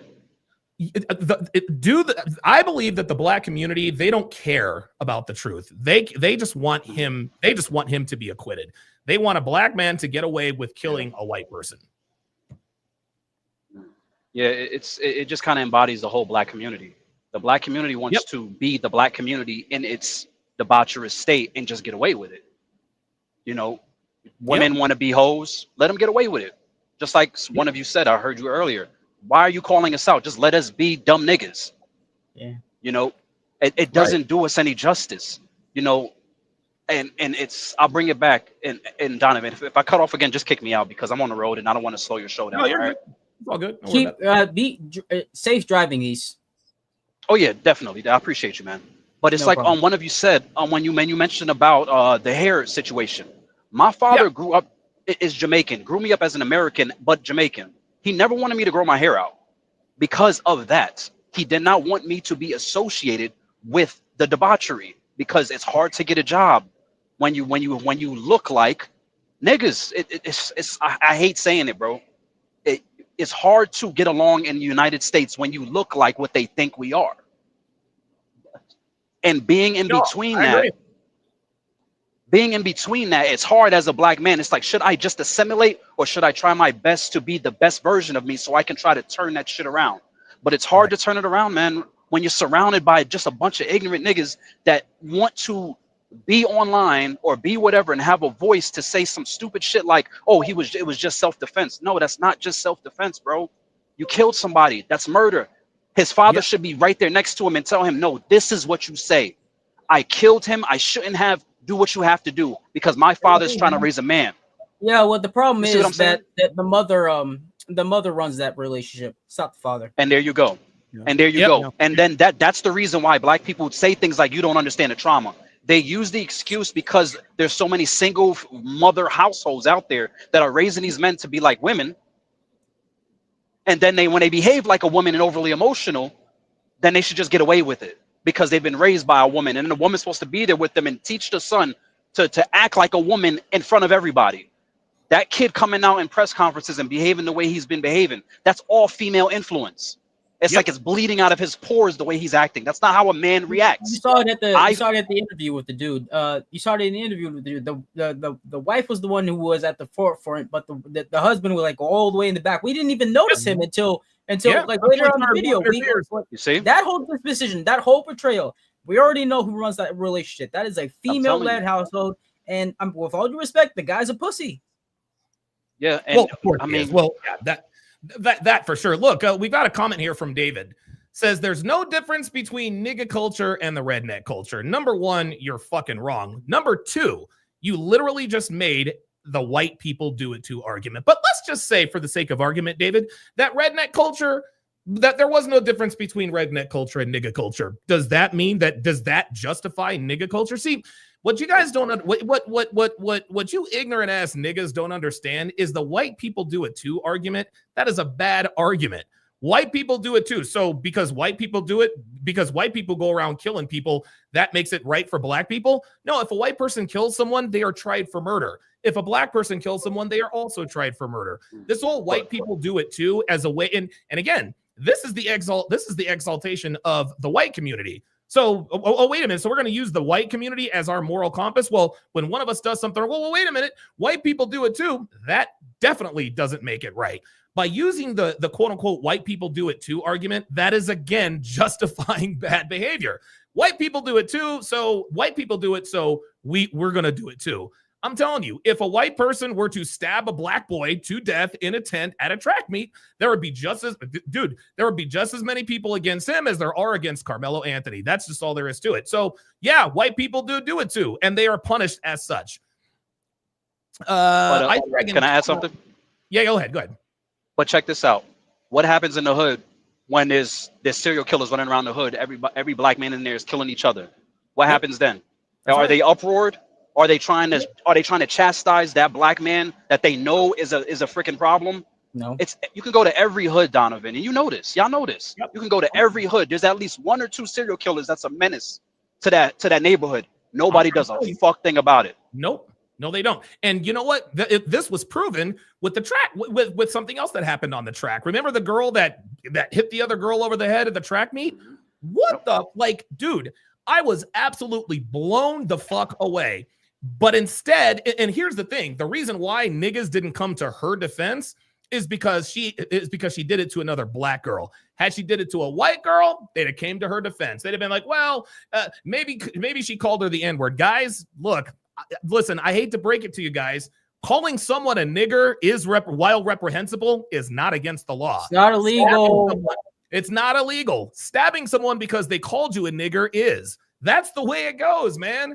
Like, guys, and again, we always use all of these ridiculous reasons to justify homicidal behavior. He fucked around and found out. He put hands on me. Okay, if he put hands on you, put hands on him. You don't put a 5.5-inch blade into the guy's heart.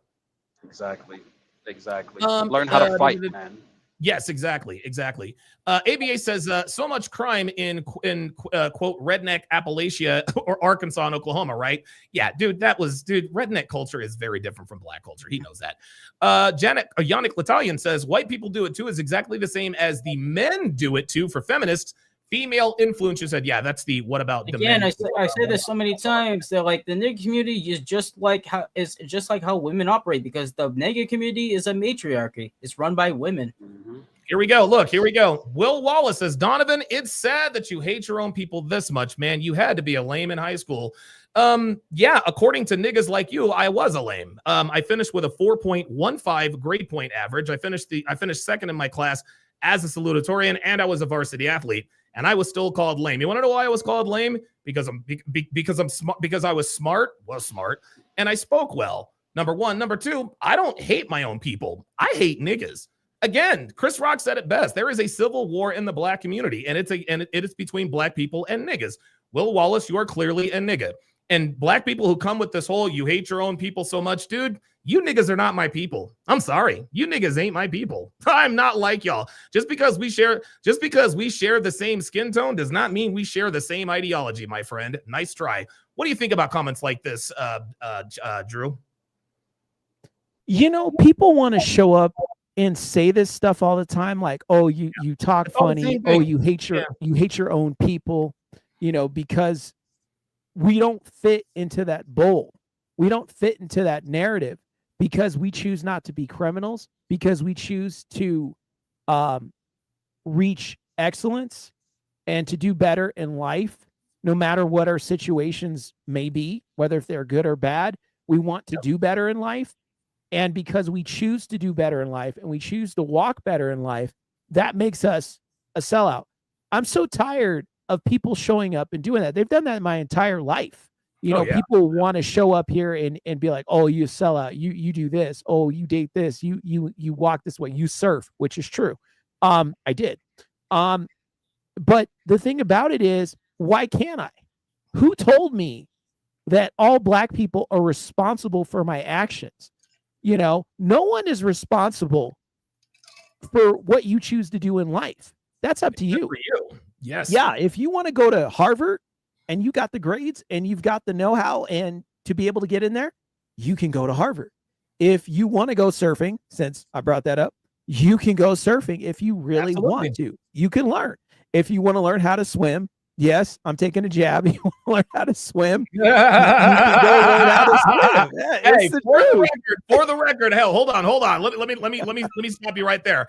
I know how to swim, man. I know how to swim. Oh yeah, the stereotype that black people can't swim. I can swim. Right. I can swim too. Wait, hold on now. How many of us here can swim? I can swim. I can swim. You can swim, Drew? I can't. Sorry, I can't. Oh, he failed us. He's the nigga. He was supposed to be united.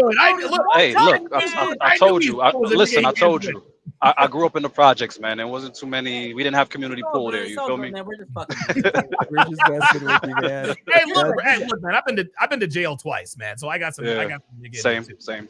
What are your thoughts, East Chill, about the comment that Will Wallace made? It is sad that you hate your own people this much, man. You had to be a lame in high school. Like, I haven't heard that before. Yeah, it's funny they mentioned this, and it's great that you're having this discussion, Donovan. I was just watching the Angry Man's video from earlier today, and he talked about this. And he talks about how sick and tired of niggas that he is. And I could look at someone like Angry Man, and he reminds me of me. I could look to him as a big brother because we come from a similar background, but we're smart. We like computers. We like nerd shit. We like anime. We like doing things, but we come from a certain area. What black people have been fed to believe, and I think it's just inherent. If you leave the hood, then you're a sellout. The best thing that my parents did when they split up in their divorce was that when they split up, they left the hood at the same exact time. And they moved me to the white side of town. And you know what they would call it? They would come to me and say, hey, E, before I know anything, that's how things work in the hood. My dad was a cab driver and a bus driver. So he knew everybody. Yo, E, I heard you was going to Seaville. You going to Seaville? I'm like, what are you talking about? So finally I posted to the side like, what the fuck is Seaville? We heard you was going to Crackerville, man. You're going to move with them white people. I said, what? So, yeah. So that's what they called it, bro. Jesus. And then I went to go talk to my pops, and I was like, why everybody telling me that we moving? He said, well, you know, this and that. And I said, okay. So I went with him, and we go to a nice cul-de-sac neighborhood, and guess who was there? A black family, a Russian family, and an Irish family, and we were Jamaican. Wow. So it was a diverse neighborhood, and it was quiet, and it was different. That was the best thing that happened to me, Donovan. Wow. Having a father. That is one of the most common themes of nigga communities. They're always so fucking loud, man. They're loud as fuck. What are your thoughts? What are your thoughts? What are your thoughts on Will Wallace's comment there? PLG Donovan, it's sad that you hate your own people this much, man. You had to be a lame in high school. I'm indifferent about it. I already know what he means by this. It already says that he's a nigga, and Donovan said you hate your own people. Like, he doesn't hate. He hates niggas, dude. He loves black people. This is funny. I love black people. I hate niggas. I hate niggas. That's the way it is. That's the way it is, and it's funny because I don't even want to say my entire life. Actually, let me read this, and I'll tell you guys a quick story. Moist Fista with the $5 super chat says, facts, hood serial killers are not only ignored but celebrated as heroes, hence King Von. By the way, appreciate everything you do. Wow. So this is funny. So we get niggas in here all the time talking about you hate your own people, this and that and the third, and you're a sellout, Donovan. A sellout, you can't see. I'm not a sellout because number one, I didn't grow up in the hood, right? When they say that you're a sellout, it means that you're selling out the community that you came from. I didn't come from the hood, okay? I ain't grow up with niggas, all right? Or I did when I, from 16 years old on. But this is funny. These people say you hate your own, you hate your own people. Bruh, your people have hated me since I was in high school, fam. Do you expect, honestly, do you expect me to come to the defense of the very people that used to literally tell me that everything that was wrong about me was right about them? So now, so you see, when I was in high school, guys like him called me a lame. Now all of a sudden they're my people? No, nigga, those are your people. I'm sorry. Go ahead, Drew Danger. Oh, EP Signature said, oh, my bad. EP Signature said, nigga isn't a race, it's a personality trait. I totally agree with that. What are your thoughts on that, Drew? this last comment right here? Yes, sir. All right. He says, nigga isn't a race, it's a personality. Okay. I agree. So it is not a race. It's a decision that people choose to make. It's a mentality that people choose to accept. If you grow up in the hood and you know that there's a better way, or you could act better and do better, you could do better. If you choose to fall in the mold, you choose to fall in the mold, because I know what people are going to say. Oh, Drew, you probably didn't grow up in that. You're right. I didn't. I did not. Okay. But I knew people that did grow up in the hood that did better with their lives because they chose to do better. They chose not to drink 40 ounces and hang out and on the street corner and hustle and do all these crazy things. They chose to make better decisions. They chose not to, make a bad name with law enforcement in their local communities. They chose to do things better. You can make that decision. You will have obstacles. I'm not blind to that. You will have roadblocks for sure. There are things you will have to learn and things that you will have to grow and get better at. That's a given. But do you want that? Do you want a better life? Or do you want to stay poor, broke, sad, alcoholic, drug addict, babies, mamas? Do you want that? Or do you want to do something better? Rise above. And let me say this. You don't have to grow up in the hood to be a hood person. Okay? You can grow up in the suburbs. We all know this. We all seen Black people that were not from the hood that have made bad decisions. And we see them in jail. We see them with problems. We see them with babies' moms. Okay? It's a thinking thing. That's right. It's what you choose to expose yourself to. And then once you're exposed to it, what do you do with it? Do you choose to make a bad choice or you choose to make a right choice? It's up to you. So I don't want to hear it from all these people. Yeah. He made a wrong choice. You don't have to go eat people like Jeffrey Dahmer. You could decide to do something differently. It's just, Donovan, it's the truth. You don't have to eat people like Jeffrey Dahmer and rub your hands together and be like, you know what? That guy looks like a slice of steak. I'm going to go over there. You don't have to do that. You could go, you know what? I'm going to eat regular food. Just simple. Here's a great comment. Do some different says, if Karmelo was white, these what is shines? What does that mean? Shine? I don't know. Shines? You got me on that one, man. Anybody know? Like, what's shine? I think shines means white people. Really? I think shines means white people. I think so. Does it mean they sparkle in the sun or something like that?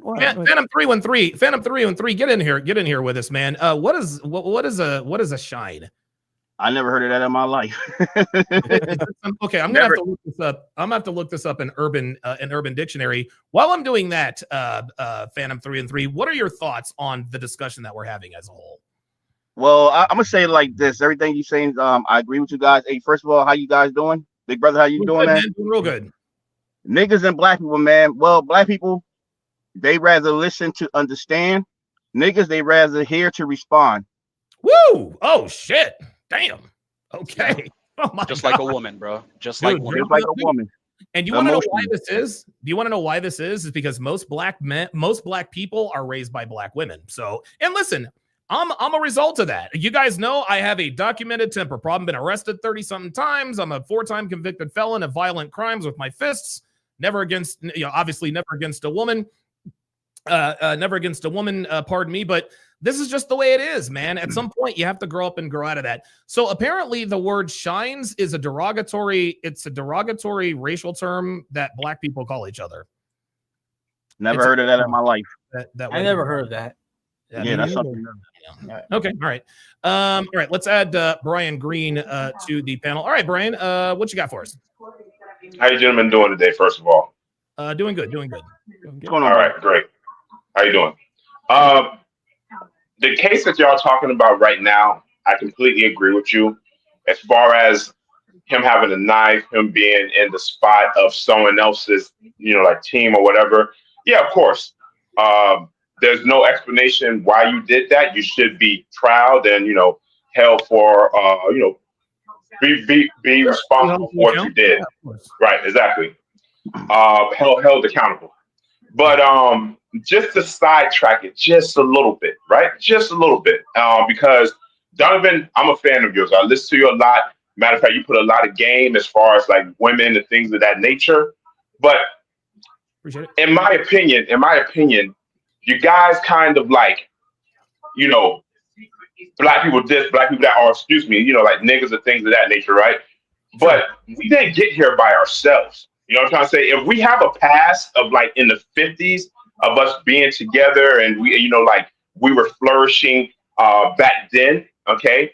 What I meant by trauma, right, was that you have to, in order for anybody to get to the real of anything, there's a root cause.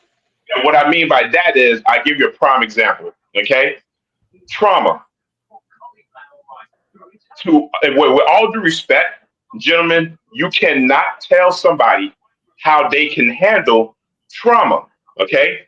Okay. If you had a little girl, right, a girl in her adolescence that was touched, right, and Donovan, you yourself in the past said this is what creates, like whole activity. You know what I'm trying to say, like little girls being touched or whatnot, right? Right. Then what creates the problem with the black community?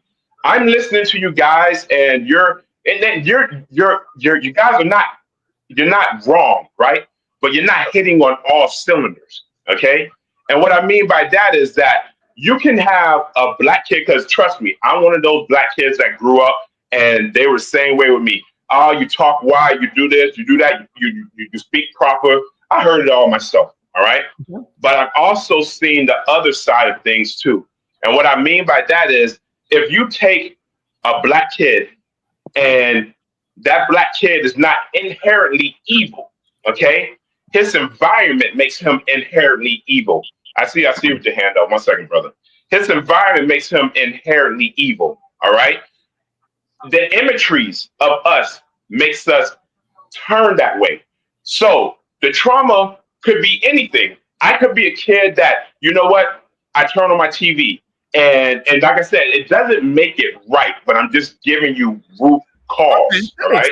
I can literally turn on my TV and see imageries of us from the 50s getting beat on and things of that nature. We all seen it. We all seen where the cop sprays you with the water hose, things of that nature. Once again, that does not make it right, but that does not let you determine what somebody's trauma is, okay? Because I can see those imageries, and right then and there, if I see it enough times, I say, oh, this is what white people used to do. So anytime a white person is, you get triggered somehow.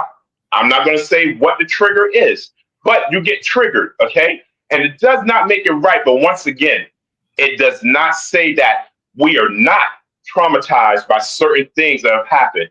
I could be the best kid in the world. And I'm someone that, I don't know if you guys know who Trap Lord Ross is, right? He does these great documentaries on like Chicago gangsters and things of that nature.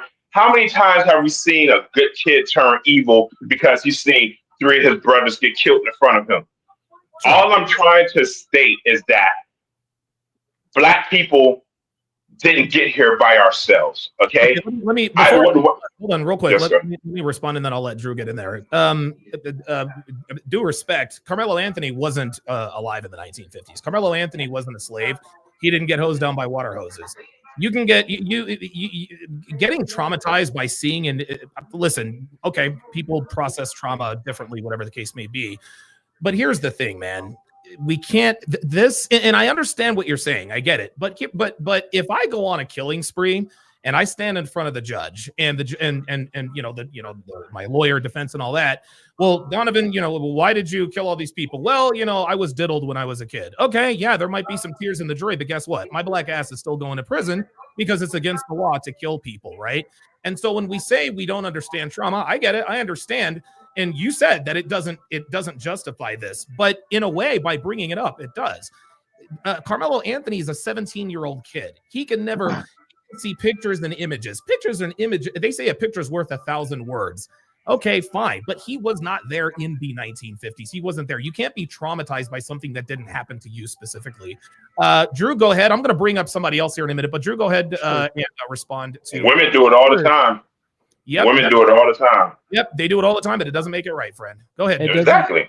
That's trauma. Here's the thing. Hold on. No, real quick. I'm sorry. I'm not going to use trauma as an excuse for this kid. Okay. Kid killing somebody. That's just all there is to it. Go ahead, Drew. Here's the thing, Mr. Green. As I said earlier, if you tuned into the show earlier, my father was born in the 1930s. He actually went through all this stuff. Okay. He lived it. It wasn't a story. But here's the thing. The number one thing that the black community or anyone, if you've been sexually assaulted or anything like that, the answer is this: counseling. The answer is seeking professional help.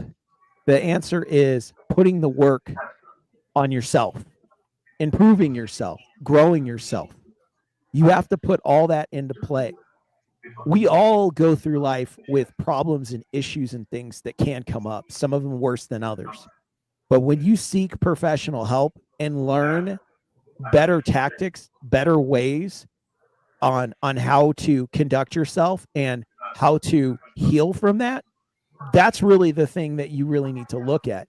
You can't go around in life being damaged and just going, it's this person's fault, it's that person's fault. As an adult, you have to start taking accountability for yourself and getting professional help and start working on yourself, improving, meditating, what you need to do to get better. Start looking into that. That's been the problem, is that most people, they just don't look into these things. And then they start making these crimes and problems an issue and say, my father didn't love me enough. My mother wasn't there enough. It's like, dude, start getting help. Start learning how to heal yourself. I'm going to go to really Phoenix need Light to start Games. working on it. I'm going to go to Phoenix Light Games, and then I'm going to go to Brian Turner. Go ahead, PLG. Yeah, I heard what you're saying, Mr. Green, and I do get what you're saying, but here's the thing. All of us, regardless of race, we're born with inherent understanding of right and wrong. And I'm pretty sure you weren't trying to lean on this, but when we use trauma to justify our actions, what we're doing is that we're letting our feelings determine the decisions that we make, and that's a dangerous precedent to lead with, especially as men. Because as men, if we make decisions based on our feelings, bad things tend to happen. This is why emotional men are dangerous men. I say this again. Right. Emotional men are dangerous men. If men who make decisions based on emotion most of their lives, it just leads to nothing but chaos and destruction. I used to be that guy, man. And yeah, Donovan has said it many times. He used to be that guy. He used to make a lot of decisions emotionally. And yes, he said that one of the determining factors was because he was raised with a domineering mother and a weak father. I say this with all due respect, and I'm just taking words out of your mouth. I'm not trying to bash on your. No problem, brother. No problem. I'm not trying to bash on your relationship with your parents. But he's saying that even though that was a foundation he was given, he's not going to let that foundation determine the decisions he will make further on in life, because he knows inherently as a man, I need to be logical, I need to be rational, I need to move accordingly despite what is going on in my environment and everything like that. And this is why only a minority of black people in the community are able to operate with this mindset, because most of us are raised thinking emotionally and making decisions based on how we feel is good, but that's not a good thing. That's not a good thing at all. Women are afforded to get away with that, because women, when they make decisions based on emotion, they're not really that much. Yeah, that's who they are. We are, but if we live our lives based on that, then bad shit tends to happen. So I get what you're saying with trauma and everything like that, but when people hear you say that, and again, I don't think you were intending on this, they use what you say as an excuse to justify the decisions that they make. And here's the thing: it's easy to make decisions based on emotion. It's very easy. If you make a decision in the heat of the moment, you feel like it's right, but but this is why, I mean, this is why most of the time when women make claims and shit like that, or they're thinking about what to say, especially on First and I'll let you Football, respond, Mr. Green. they clearly I'm sorry, sir. I'll let you respond to this, and then I'll go to the Oh, other okay. one. they don't think about what they say or who they say because they think of with how they're feeling and everything like that. This is why we need to think rationally and logically, just despite what is in our in current environment and how it's going to affect our growth. We have to see it pragmatically. We can't we can't just see everything emotionally. That's it. I'm done. Okay, very good. Mr. Green, go ahead and respond, Brian Green, and then we will go to Brian. Oh, we got two Brians. Brian Green and then Brian Turner. Go ahead. Okay, so yeah, you guys definitely bring up great points. And to be truthfully honest, can't disagree with you. Trauma is not a reason that you should move forward because it does make you emotional, and emotional men are very dangerous, right? But I mean, gentlemen, like I said, once again, we didn't get here ourselves. Now, that's not saying that I'm placing blame. All I'm saying is that Okay, I hear you. most human beings, all right, they are weak. Most men, especially in the black community, they are weak and they do follow behind the black woman, which I completely disagree with because I don't think women can lead. But let me get to the point. All of us are kind of familiar to who Pablo Escobar is, right? Yeah. Big drug lord, Colombian, whatever, right? You guys were stating earlier that, like, you know, we have a problem where there is niggas in the black community, right? Or we have a how did you say, Donovan? A black problem race. Oh, a problem race. Problem race. Okay, a problem race. I mean, we could grade that on a really like curveball type of scale because I did a very deep dive into Pablo Escobar. I have no idea. I got mesmerized by it. I was just like, wow, this guy just took over. It just got me, right. And then I started to realize that, oh, you know what? Black people really don't have a black problem. It is just a problem of where you grew up at and who you grew up around and your community, right? Because you have Colombians to this day that will support Pablo Escobar because he manipulated the people by giving them homes, money. So they feel as though, just like Democrats do to most black people, they give us, right, and then they expect, which most people do, whoever treats you better, right, kind of, they kind of side with it because they're they're the cash cow or just the person that feeds you, right? So I want to say, like, if you take black people, right, and you take a government, and the government's like, okay, we're going to go ahead and get rid of the man out the family, and we're going to go ahead and give you all of these incentives. First of all, you're doing it to how do you say, a woman's a weaker vessel, right? Of course she's going to side with that. A woman's not a leader. She's going to follow, right? So daddy government, she follows. The point I'm trying to make, gentlemen, I'm not trying to be long-winded. The point I'm trying to make, gentlemen, is that, in my opinion, okay, black people are not a problem race. It was the environment that made black people the problem race. Because as I stated before, there's a root to everything. We can be on this panel and be like, niggas are the problem, but there's not too much difference from a black person to a nigga other than the attitude, but the color, right? If I had dreads right now and I had gold teeth in my mouth, right? A person could look at me and be like, that guy is a bad guy, not knowing if I'm a CEO of my own clothing company, not knowing if I'm a CEO of my own record label, not knowing if I have a chain of gardeners, of gardeners. You know what I'm trying to say? This is just how I express myself, okay? So we can't say that, excuse me, like I said, everybody has their own opinion, but it's really hard to wrap my brain around that black people are a problem race. No, we're not a problem race. Like I said before, trauma has something to do with it. And sir, I forgot that just spoke your name. You're absolutely right when you say that trauma, we can't go based off of that because it's too emotional. But once again, we're thinking that people are actually strong. Most people are weak. Let's just be honest, right? Most people follow us. The 2020 election showed that, the Donald Trump and the Kamala Harris election showed that. You know what I'm trying to say? We got to find the plan here. I got other people to get to. All right, let me bring in. Sorry about that. Brian Turner, what's going on, brother? What up, Mr. Sharp? Peace and greetings to the chat. How y'all doing? Sure. Doing good, man. What's on your mind?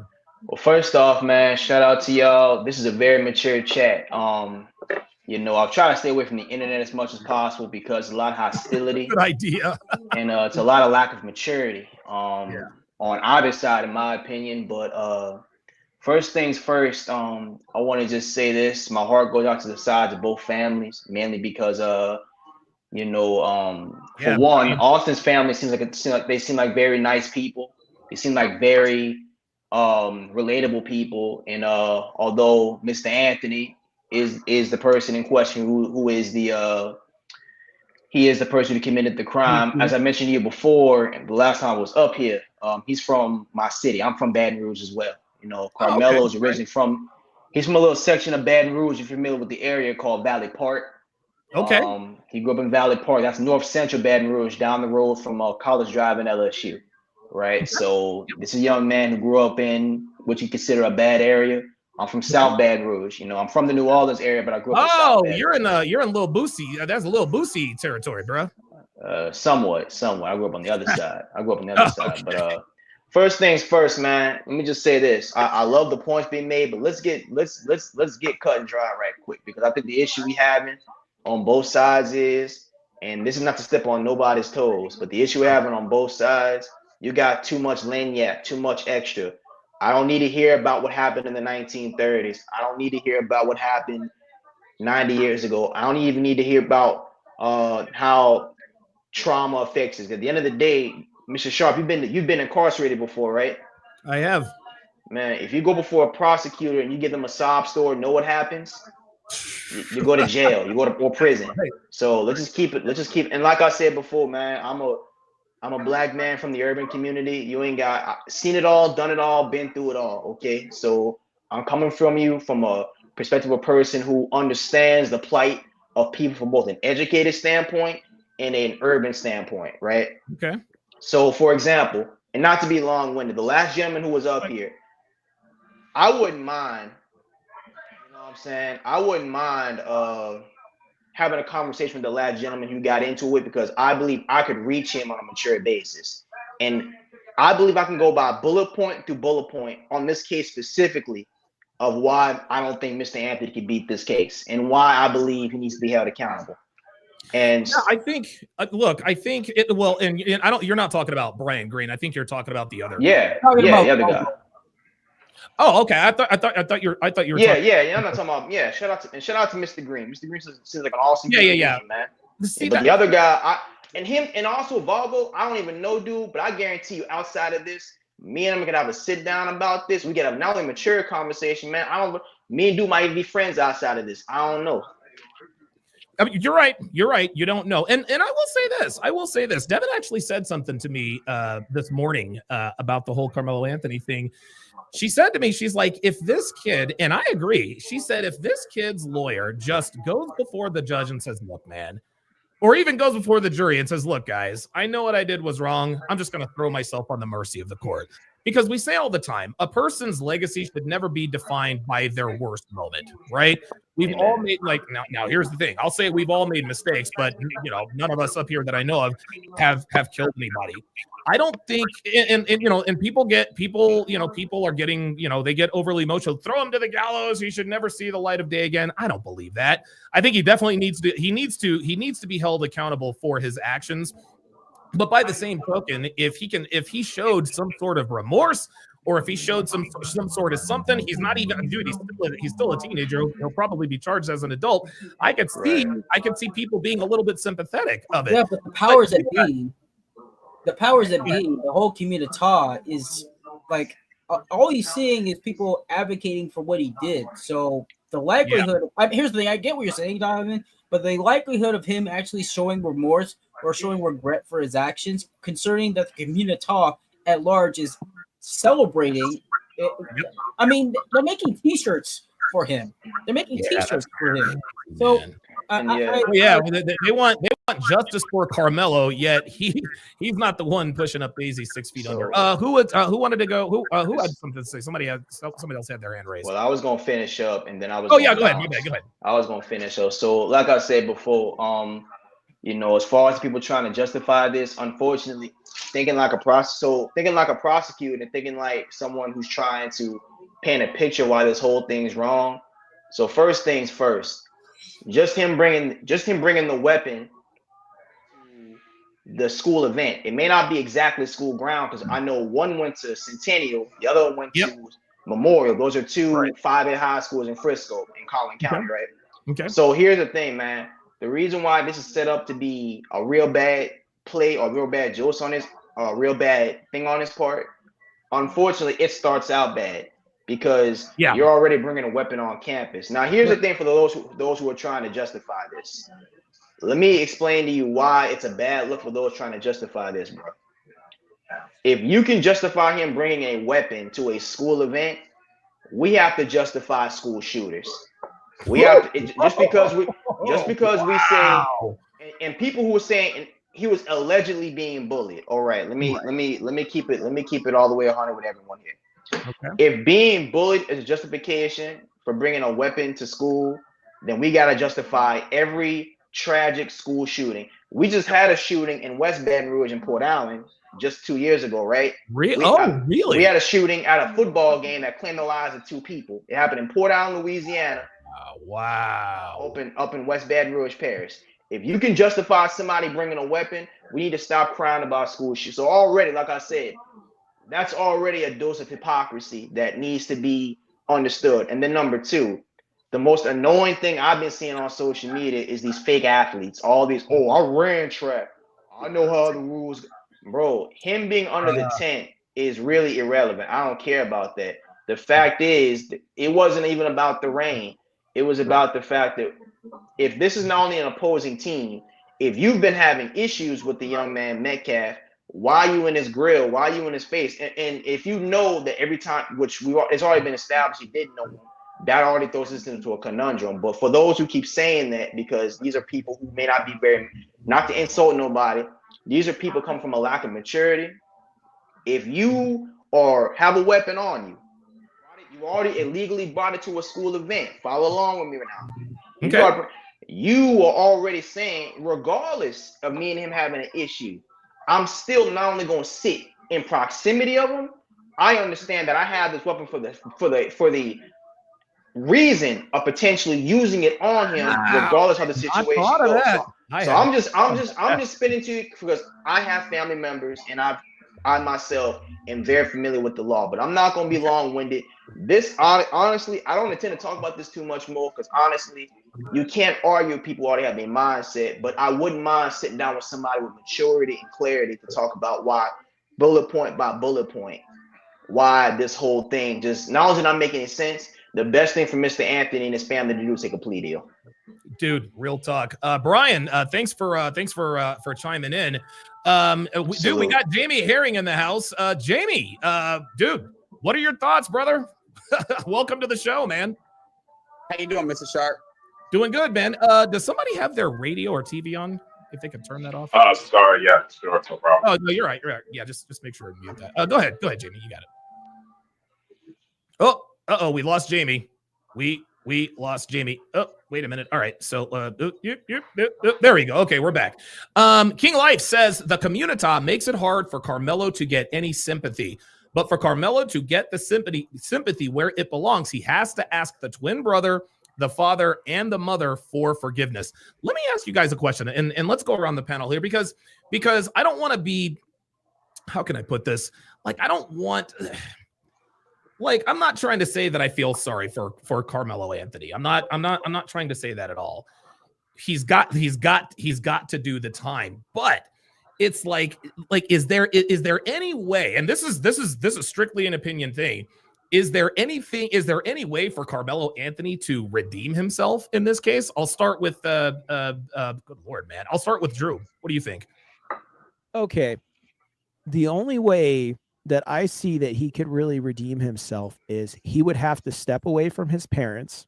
Okay. Their whole campaign that they're trying to run, and the guy talking about the Oswald Bates stuff, he'd have to get away from that and be like, I stand on my own with my statement, and I am so sorry that I actually committed this murder. It was murder. I did something wrong. I acted on my feelings. I didn't intend for it to go that way, but I ended up murdering him on whatever my feelings may have been at that moment. Yep. And really express his sympathy for this and show that he is a better person than what we see. But what I'm seeing is he right now is riding on the carousel of his parents. Yeah. And that's the thing, the problem that he's got. His mom showing that she runs the family, wears the pants, the shoes, and has the keys in her hands. And dad's standing over there, just shaking his head and not stepping forward and showing that I am the leader of the family. I will speak. Mom will speak too, but I'm really running things here. And to show the fact that dad has instilled the good male characteristics that he should have, they exist. And dad number two, and this is where I'll compare something. Do you guys remember when Hulk Hogan's son got in that car accident? Oh, yeah. Driving a car he shouldn't have driven. Not that I agree with everything Hulk Hogan's done, but one thing that I will say that I agree 100% was he said, my son's got to own that. Yep. He's got to own that.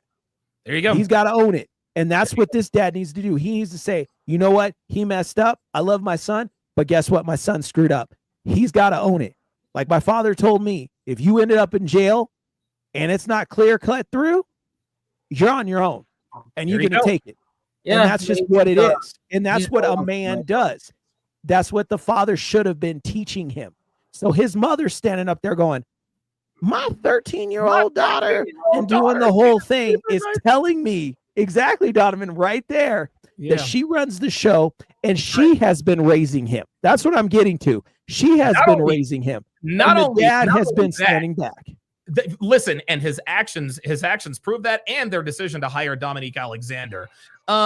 Phoenix Light, I'll go Phoenix Light Games, Brian, Phantom 313, East Chill, and hopefully Jamie. Is there a way in your mind? What could Karmelo do to, I don't want to say receive sympathy, because I'm not going to feel sorry for anyone who does something like that. But is there anything in your eyes that he can do to redeem himself? If the answer is no, that's fine. I'm not going to, it is what it is. But what in your mind could Carmelo Anthony do to possibly redeem himself to, I guess to yourself, the public, whatever the case may be? This is, I'm just going to subscribe. Here's the thing. I don't think he's going to do this. Honestly, what I'm going to describe to y'all is a fairy tale. What I'm going to describe to y'all, it's a fucking fairy tale, man. He would have to say, hey, guys, align with what you said. I'm very sorry for what I did. It was all my fault. I completely premeditated the situation in order to react violently towards us and everything like that. And to prove that to prove to everybody that I'm very sorry for what I did. I renounce everything that my parents, well, namely my mother, has been advocating for me. I renounced the entire T-shirt campaign. I renounced the entire everything. I renounced everything that the Black community that has been in support of me. I completely reject them all. I do not advocate for everything that they've put out in my defense, and I wholeheartedly confess that everything that I did was of my doing, and it's all on me. Austin's death is on me, and to the parents, I'm very sorry for what happened. I don't expect you to forgive me, but everything that happened to your son was because of me. It had nothing to do with him. It was all because of me, because of how I emotionally reacted. It was all on me. But I know he's never gonna do that. I know that's never gonna fucking happen. That's a fucking fairy tale. But that's the only thing I can think of that can make me think, you know what, maybe this kid's got something to him. But I know he's never gonna do that, because more than often than not, a family led by a woman like his mother, more often than not, they go the woman's way. It's not they never go their own way. It's all on behest of a woman. So that's my very good. Brian, so Brian, Phantom 3 and 3, and he's chill. This will be you guys' last question. So Brian, is there anything in your mind that Carmelo Anthony can do to, again, we don't want him, we don't need the sympathy, right? Is there anything he can do to maybe endear himself to the public? Maybe take I mean, what do you think? And if you are Carmelo's advisor, what would you tell him to do if the goal was to, maybe not to continue to taint the jury pool the way that, Dominique Alexander and everybody is doing? No, absolutely not. His redemption would have to be for himself, meaning that, listen, you did the crime. You have to just be like, hey, look, I did it. Regardless of why I did it, extra rap video I watched or whatever, for whatever reasons, I'm going to have to live with this. The other person in this situation is deceased. He's not living at all. So honestly, this is just one of those situations where if you're going to be your, quote unquote real, get yourself in front of that jury. Let them know I did what I did. I acted emotionally. And basically, I have to do the time that you give me, because there's one thing that Black men have to understand is that, and that women don't run the show. Okay, this is the reason why we have this situation, is because Black men are so weak to the point that we want to run behind women for whatever reasons, that we want her, that we were raised by a single mother, whatnot. I was raised by a single mother. But if there's one thing I had to go ahead and do for myself, was I had to be like, hey, look, the stuff that I did in the past, I can't blame it on my mom. I can't blame it on, I can't blame my mom. The only person I could blame is myself, because we only can hold ourselves to our own actions. So to sum it up, he needs to find peace within himself, handle that time. And if they are, generous enough where they'll give him something where he can still have a life outside of prison, homie, take it. Because you did that why you just couldn't go over there? You know what? Go over there, do what you did, and swing on buddy. Why pull out a knife? You know what I'm trying to say? Why stab him? And that doesn't make it justified of him swinging on him. All I'm just saying is, why go to immediate death? Yep, I agree. Yeah. Brian, listen, man, you represented yourself very, very well, man. You articulated yourself well. I greatly, greatly appreciate you coming up and offering your thoughts on this, man. Thank you. Hey, thank you, Donovan. Like I said, I've been a long time fan. You have a good night, brother. You too, man. Take care. All right, very good. Okay, let's go to Phantom 313. This will be your last question. What in your opinion, can Carmelo Anthony do to endear himself to the public? Is there anything he can do in your mind to possibly redeem himself in spite of the crime he's committed? Be honest with you, I don't know. The only thing I think he can do to redeem himself is just be a man, take the sentence as a man. Don't know how long he's going to be in there. Whenever he gets out, the only thing I think he can do that can redeem himself is once he gets out and maybe he's changed his life around, maybe he can go to the inner city, talk to the youth about his experience. Yeah, there you go. He can prevent these next kids that was his age or younger to do the same crime that he did. That's it, honestly. Okay, very good. Listen, Phantom 313, always appreciate you stopping in, man. You're always dropping wisdom, brother. Appreciate it, man. Appreciate it, man. Take care. All right. Ease chill. I hope that you're. I hope you're still driving safely. What, in your opinion, can Carmelo Anthony do to redeem himself after this crime? Yeah, redemption. I think it's just all about his own integrity, and it has to be on himself, like someone else said. It's just like that movie. Did you guys see that movie? What was it about the white kid that stabbed that girl on Netflix?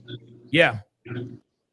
Yeah, I mean, at the end of that whole series, he had to come clean. His dad wanted him to not be the guy, but you have to, as a man, say, this is what happens. Maybe he needs counseling. Maybe he needs to talk to the right person so he can get out of his own head, because the main issue is he's a kid and he's following his parents' lead. Right. And I don't know what's going to be able to click in his young mind to make him do that. I don't see it happening, but that's what he would have to do. Just say, listen, like basically everyone here said, I did it. I'm sorry. I didn't mean for it to happen. Because I remember hearing something about when he stabbed him and ran away, and I think a security guard grabbed him. He asked him, he said, is he okay? He asked the guy that he stabbed if he was okay. Yeah. So he didn't want to kill him. He's a good kid. It's obvious he's a good kid. Right. More than likely, he's just soft. Because stabbing someone in that, especially you're a black kid that you grew up around the Louisiana area. Louisiana is not an easy place to grow up around, especially if you live in a rough area. No, it's not. You know what real danger is. So some just white jock comes up on you and then you stab him immediately. Okay, so you haven't really been through any real experiences. You're just a young, scared kid that was afraid to do anything. Yeah, so he needs that kind of talking to. And unfortunately, it's not coming from his dad, because if it was someone like my dad, he would have just asked me what the truth is. Don't lie to me, and say, okay, you did it. This is what you need to do. I'm sorry. I hate to see you go to prison, son, but you have to be a man, because you're going to live your entire life with this body on you. The body is on him now. It's a wrap. Yeah. So now he has to live his entire life, and the family has to live their entire life with that. So this whole narration of what's going on, that we should get away with it. How is that? That's going to affect him if he gets away with this, thinking he's another OJ. Oh my God. I feel sorry for him, man, because he's going to grow his entire life with that on his back. It's astounding to me. It's astounding to me that this whole family is just making themselves out like they're the victims. Yeah, it's astounding to me. But that's the whole community. Oh, go ahead. Yeah. No. Yeah, that's the whole community, man. Okay. Well, listen, look, I appreciate you coming on and adding your thoughts. Safe travels to wherever you're going, and we'll see you on the next one, man. I appreciate you guys. Hey, you guys take care, man. Thanks for the discussion. All right, man. Take it easy. Discussion, man. Absolutely. Very, very good discussion. Absolutely. All right. Jamie, I think Jamie's having some internet problems. I'm going to read, I'm going to read some more chats, and then I'm going to ask the final question. And this final question is going to be thought provoking here. The answer 6 with the $10 super chat says, niggas hate well-educated performing blacks because they also want to be them, but won't get out of their own way. I can't use the N-word due to my current profession. Okay, very good. Dragon Landouter says, the white youth is getting hit hard with the same degeneration that has ravaged the black community and turned it into what it is today. This next generation of whites will be just as bad. I would not doubt it. I wouldn't doubt it. King Life has he has several good comments here. Says the community doubles down to the point where Carmelo's best bet is getting a plea deal, at least 17 to 20 years for manslaughter. Absolutely. He also says Dominique Alexander knows this kid is cooked. He just wants press. Yeah, he wants press and money. EP Signature says, so stop the merch, stop the mixtapes, kill the GoFundMe. Absolutely. King Life also says his mom will keep doubling down, and it will not get her it will not get her son anything, but she will pocket the donation money. Dana Gonzalez says, I don't think his mother cares. I don't think this mother cares about her son. I think she wants to reap the benefits of what her son did. She's not going to hold that money and invest in him. She is going to spend it all. Damn. King Life also, yeah, a lot of people think that. King Life also says, 2 football players, they push each other. Anthony escalated it like it's a street fight. It's a football scuffle. So here is the final question for you. Actually, Tabasco's K9 Academy, that's an interesting name, says you don't stab someone in the heart and not intend to kill him. That's a very good point, actually. Mr. Pitt says the same people defending Carmelo Anthony are dragging Shannon Sharp for dealing with a woman outside his race. There you go. There you go. That's what it is. But guys, this is the nigga mindset. This is the nigga mindset. They talk out of both sides of their mouth constantly. ABA says the mom is either dumb or seriously evil, counting the shekels. She will and even has made off with this. Horrible for Karmelo. Final question of the evening. It's actually a two-part question. What happens if Carmelo Anthony is convicted? What will the black community do?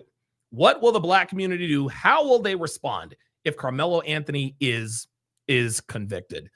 Drew, fire first. LA riots, part 3. There you go. Because there was the original one. That's there right. was the one in the 90s. There was Rodney King, and then this one. Yep. This will be another riot. They will say they want blood in the streets. They want justice. Al Sharpton and Jesse Jackson will come out of the retirement home they've been in, and they will join with this guy, and they will start calling for blood. They will start getting the NAACP with the Wicked Witch of the East, Maxine Waters, who said she wanted to put black people in the ghettos. She'll join with them. They'll form together to make Voltron or Megazord, whichever one you want, and they'll come through, or Devastator, right? Let's not forget Devastator. They'll come through form one robot, and they'll be stepping on people and going through, wreaking havoc, blaming Caucasian people for all their problems and everything wrong that ever happened with them. This is what's going to happen. Okay. That's the truth. Okay. All right. Very good. PLG, what do you think? If Carmelo Anthony is convicted, how will the black community respond? Or we're back. They're gonna react emotionally and violently, man. Like more riots and shit, more. And honestly, if I hope he's convicted, but like let's say in the future that when it finally happens, anything, they're gonna use Carmelo Anthony's excuse on why the white man is against black man. And they'll just use this as more fuel to the fire to advocate for the degeneracy that they already have. So if you think that they're terrible now, they're gonna even be worse now. They're gonna be even worse. They're gonna be worse. And watch out for black owned businesses. They're gonna be their first target. Jesus Christ, right. And you want to know something? Maybe there are people in the black community who are advocating for Carmelo Anthony for that specific reason. Maybe they have businesses in the hood, and they're like, dude, if this kid gets convicted, they're not going and robbing Ethan Allen. They're not coming. They're damn sure not coming. They're not coming to neighborhoods like mine, right? Nah, they're going to the liquor stores. They're going to the Foot Lockers, etc. Yeah. And so maybe there's some black people in the community like, man, we got to make sure we got to make a business decision here. We got to hashtag, justice for Carmelo. Go ahead. Go ahead, Drew. Oh, I was just gonna say they're gonna go down to Jaquante's Soul Food Restaurant and Shack. Yes, sir. And burn that place up. Absolutely. Dr. 84 says if he gets locked up, he is cooked. You know what? That's interesting. Robert Anderson says he might not make it in prison. I think he will. I think he will. Because here's the thing. You listen. Nobody deserves to die. Okay. I am against the death penalty. Yes, Carmelo Anthony killed somebody else. This might be controversial. I don't think he deserves to die. I think he deserves to spend. I think he deserves to spend 20 to 25 years in prison. And at that point, his debt will be paid to society. And just like Phantom 313 said earlier, if he goes around to the hood, be like, hey, y'all, don't end up like me. Don't end up like me. I did that hood nigga shit. I run them up, shoot them up, kill, murder. I did that shit and it cost me my life. It cost two people their lives. I think you can do that. A Ghost Artist says, and that's why a plea deal is the best play. So let's get into the legalities of this as we round third and head for home. Drew, do you think this goes to trial? I mean, I think this is going to trial. I think that the DA is probably going to offer him a deal. Maybe he doesn't. So when and if this goes to trial, what do you think the DA offers him a plea deal? I've seen this before, because I worked. Yeah, I worked in law enforcement. I've seen this before. Okay. They are not accepting a deal. They are going to milk this for as much money as they can, even if it ends bad for him, because Oswald Bates wants his money. And he knows if he takes it to trial and builds his army around him, that will guarantee more money for him for life. So he's going to do as much as he can to get more cases and build this one up. Mom and dad are going to be stupid and allow him to do his pulpit pimping and get swayed in by his Kali Ma magic. And they're not going to, fall from him. They're going to stay right with him and keep going and keep building this up as much as they can. They're going to trial all the way. They're going to write this out to the end and over. There will be more T-shirts, mixtapes, fish fries in front of churches. We'll have the whole 9 yards. They are going to do this out. When George Floyd hit, that was a preview of what will happen next. A situation comes around the corner like this. This is what's happening, and this is what we're going to have to deal with. And black people will be taken down 20 pegs because of this. That's the sad part. We're all going to be blamed for all this, even though I consider myself a Caucasian man. But I digress from my point. We're going to get blamed for this. We're gonna get blamed for this. We're all going to get hit with this. And they're going to hate us even more. You're hated when what is considered to be the lowest totem on the pole hits you. So we're already there. Here's an interesting question for PLG, man. So Carmelo Anthony is a minor, okay? Right now he's still 17, right? He's still 17. He is still under the care of his children or of his parents. Oh my God. His parents. I get it. I get what you're saying. I think at this point, I think Carmelo is trapped because let's just say in a moment of clarity, he says, you know what? This ain't looking good. Okay. I got this Dominique Alexander guy. I got this criminal representing me. Every time I see him, he's on somebody else's YouTube channel talking about racism, this, racism, that, et cetera, et cetera. My mom and dad are out here. Like he's reading stuff online. He's like, dude, this is not looking good for me. I want to reverse skate. I want to take it. Okay, the DA is not going to offer a deal, but if I think Carmelo is trapped, I don't think we know what he wants. All we know is what his parents and Dominique Alexander want. So what, in your opinion, I mean, if you were Carmelo Anthony, what would you do if you were Carmelo Anthony right now? Okay, I'm going to be objective here. I'm going to be completely objective here. On one end, it's not looking good. High likelihood he's going to be incarcerated. High likelihood. And this is me delving into the nigga mindset. So bear with me here. Let's go. It hurts my street cred if I'm incarcerated, if I'm regretful of my actions killing a white person. It hurts my street cred. Because if it's found out by other inmates that I'm regretful of killing a white person, and here's the thing, there's a lot of niggas in prison. There's a lot of niggas in prison who have this mindset. If I am going to prison and they find out that I'm regretful of killing a white guy's actions, I'm not going to last long in prison. I'm not. Ooh, wow. I didn't even think about that. Yeah, so if it's not looking good for me and I'm trying to preserve me living as long as humanly possible, I have to double down. I have to double down with the agenda. I have to say, hey, listen, man, I still double down for what I did. I killed that white dude and everything like that, and I don't regret it at all. I defended myself. I don't regret it at all, and that will up his chances of living longer in prison. Okay. I'm only speaking objectively here because I know it's not looking. No, it makes sense. I asked you if you were Carmelo Anthony, what would you do? Not what would Phoenix Light Games want him to do? Jamie, let me get you in here, man, because I know you're having some internet issues. What are your thoughts on all this, man? Go ahead and get your thoughts off here, man. Floor is yours. Yes. How you doing, Mr. Sharp? I'm doing good, man. I was hoping I need to get you my phone number, man. Yeah. And you notice when I got the fresh cut just like you. I know, that's what I'm saying, man. Like, I'm a dude. We're like, look, Yeah. PLD's got the hairline and all of that, man. Like, we're all tied up in this motherfucker. Oh yeah. So I don't really want to talk much about this guy because at the point I'm gonna sound like repetitive. Like I said, he's guilty.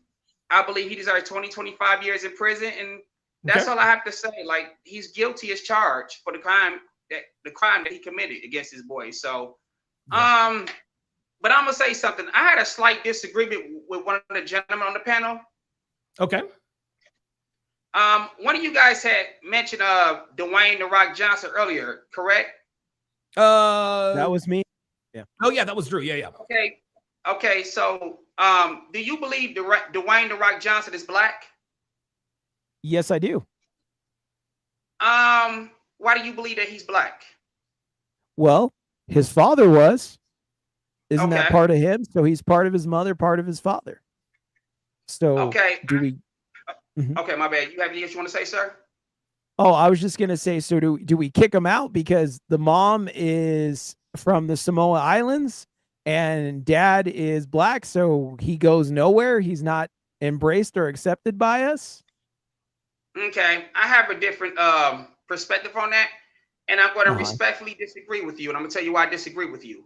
Yes, it is true. The Rock's father, Rocky Johnson. He is a black Canadian and Irish descent as well. His mother is of Samoan. The Rock is not black. He is what you would call biracial. He is mixed, genetically, physically, and biologically. And if you look at The Rock, you can rarely tell that he has any type of African features.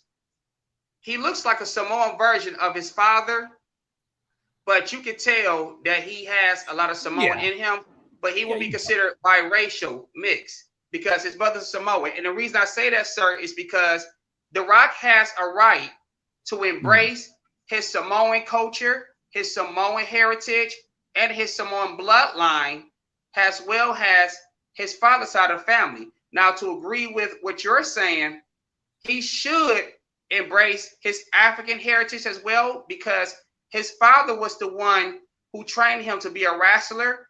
His father's the one who opened up doors for him to be successful in a wrestling business in order for him to progress to go into Hollywood and become a Hollywood actor. So he definitely needs to pay homage to his African heritage as well, out of respect for his deceased father, Rocky Johnson, who was part of the first black tag team champions in the WWE. But at the same time, there's nothing wrong with The Rock embracing, you know what I mean, and acknowledging his Samoan side. And I would go on to say that The Rock, he should not be kicked out the black community at all. But at the same time, in my opinion, I don't think that he identifies with his black side. He's never came out publicly and said that he identifies as being black. He probably was not raised in a black community.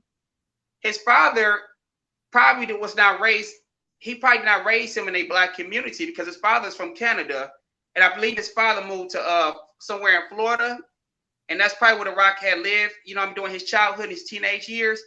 I think he moved around a lot during his childhood, his teenage years too.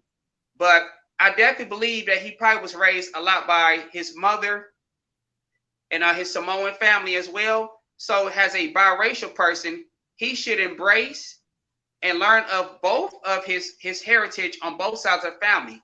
His Samoan heritage, his Samoan bloodline, his Samoan culture, as well as his African roots, heritage, bloodline, and culture as well. He is not a black man, sir. He is biracial. He is mixed. And there's nothing wrong with that. I think that any person, a man or woman who is biracial, whether you're Hispanic and black or whatever, or Chinese and Indian, I guess, you know what I mean? I'm just putting it out there. You should be able to, Kamala. You should be able to embrace both of your heritage on both sides of your family. That's the equivalent of me. If I got a white woman pregnant and we had a son who's half black and half white, I'm gonna teach my son, no, sir, you are not black. You are biracial, and there's nothing wrong with that, sir. I want you to learn of your European heritage as well as your black heritage. I want you to learn about your culture on your European side and your bloodline as well. as mine. That's all I'm saying, though, sir. Let me ask. Oh, okay. I'll let Drew respond. Try to keep it short. Try to keep it. I'll try my best to make it short. Okay.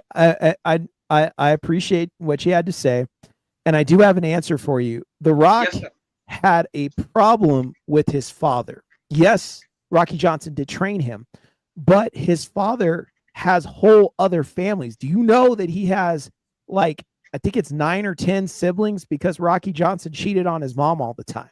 Oh, that was his problem. That was the problem that he had. There it is. He had some nigga in him. And so Rocky. Yes, let me interject though. Yes, that is true. He did impregnate other women. He has multiple children, sir. But that does not have nothing to do with, you know what I mean, what I'm talking about. What I'm talking about is whether, you know, whether Rock should identify as being black or should he identify as being biracial. I believe The Rock should identify both, has his Samoan side and his black side, because he's not fully black, sir. He is mixed. He is biracial. That's all I'm saying. Look, check this out. Look, check this out. So this is funny. Somebody actually, oh, damn it. This is actually a really good comment that somebody said about The Rock. Somebody said if The Rock says that he's black, he's like, I'm not going to argue with Samoans. I kind of agree with that. Okay, guys. Jamie, let me ask you this. What do you think will happen in the black community if Carmelo Anthony is convicted? Because listen, man, Drew, myself, Phoenix Light Games, we all think that niggas gonna riot. What do you think? I definitely agree with you. They're going to be angry, upset, because justice will not serve according to them. And they're going to go out in the streets and they're going to riot. They're going to loot. They're going to tear up businesses. They're going to vandalize properties, because that's how you call them, niggas. Specifically black businesses, mostly. Specifically black businesses. Oh yeah, black business. Yeah, they're going to vandalize businesses. They're going to do a whole lot. It's going to be anarchy in them streets because he was convicted of a crime. And you're going to have to, it's going to be like martial law. You're going to have to send in the military force to combat these people. And that's what I believe is going to happen. Wow, that is incredible. Last comment I'm going to put up here on the screen. So black people are expected to riot.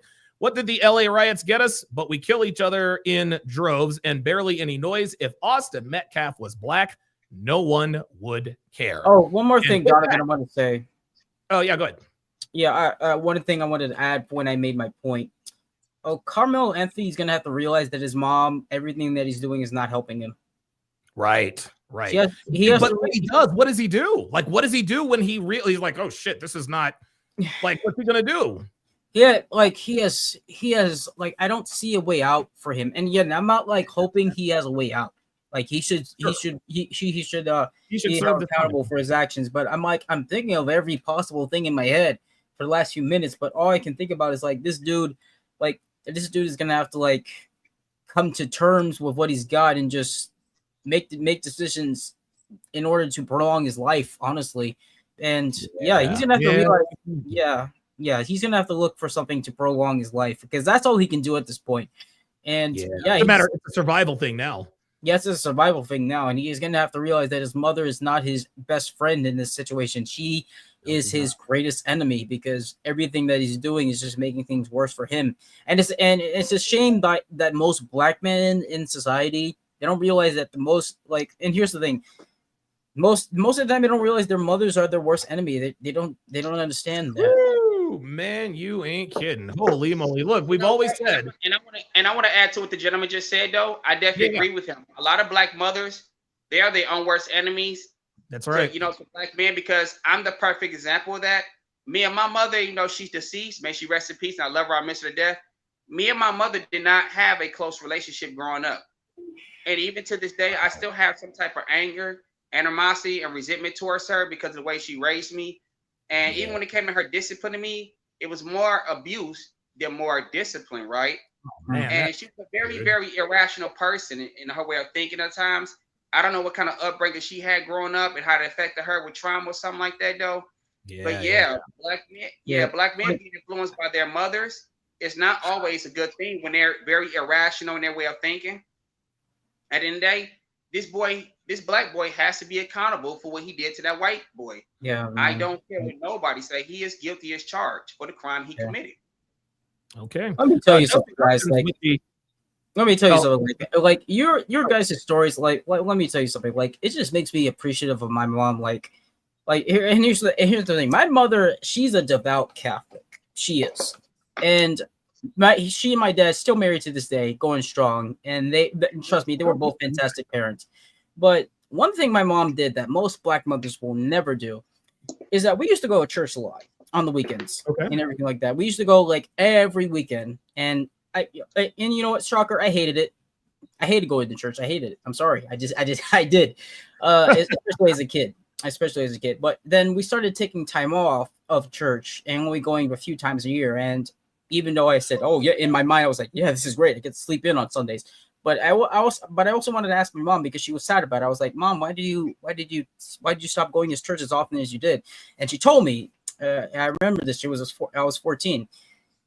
She didn't do it for herself. She did it for us. She said that I did not want you exposed to the horrors that you see in church. Wow. Oh yes, and that actually made me really fucking sad. That made me really fucking sad, because my mom, she loved church. We only go like once. We actually just went for Easter like about a week ago. But my mom, like, it crushed her soul that she had to take us out of church. And she didn't do it for herself. She did it for us because she didn't want us to have a warped view of women. Because after, especially when we went for Easter, Donovan, you got to be like, Pearl is right. And I hope Pearl clips this. Most of the women in there, single mothers, most of them black, barely have any clothes on. Wow. In church? In church, man. Dude. In church, man. Like, we had to go. The only place where it was actually very, I don't know, how do I say this? Reverent? Well, very, how do I say that? What's the term? Where it had any sort of etiquette was the kids section. Yeah, the general public, like most of it was like they were like almost naked. I'm like, what the hell? Jesus Christ. And that's what my mom was saying. It was like, I did not want to leave church, but I had to take you guys out of there because of that. Yeah. But that's part of that. Listen, that's part of the degeneracy. Dust Production says with the $5 super chat, says, good show, guys, and good job, Drew. Absolutely. Guys, we are going to wrap it up there. Sean Moore says black churches have become 304 fashion shows. Yeah, a lot of time. Listen, as far as black people are concerned, man. Yeah, and they're with their kids. They're like 5, 6, 7 years old, and they're there with their kids.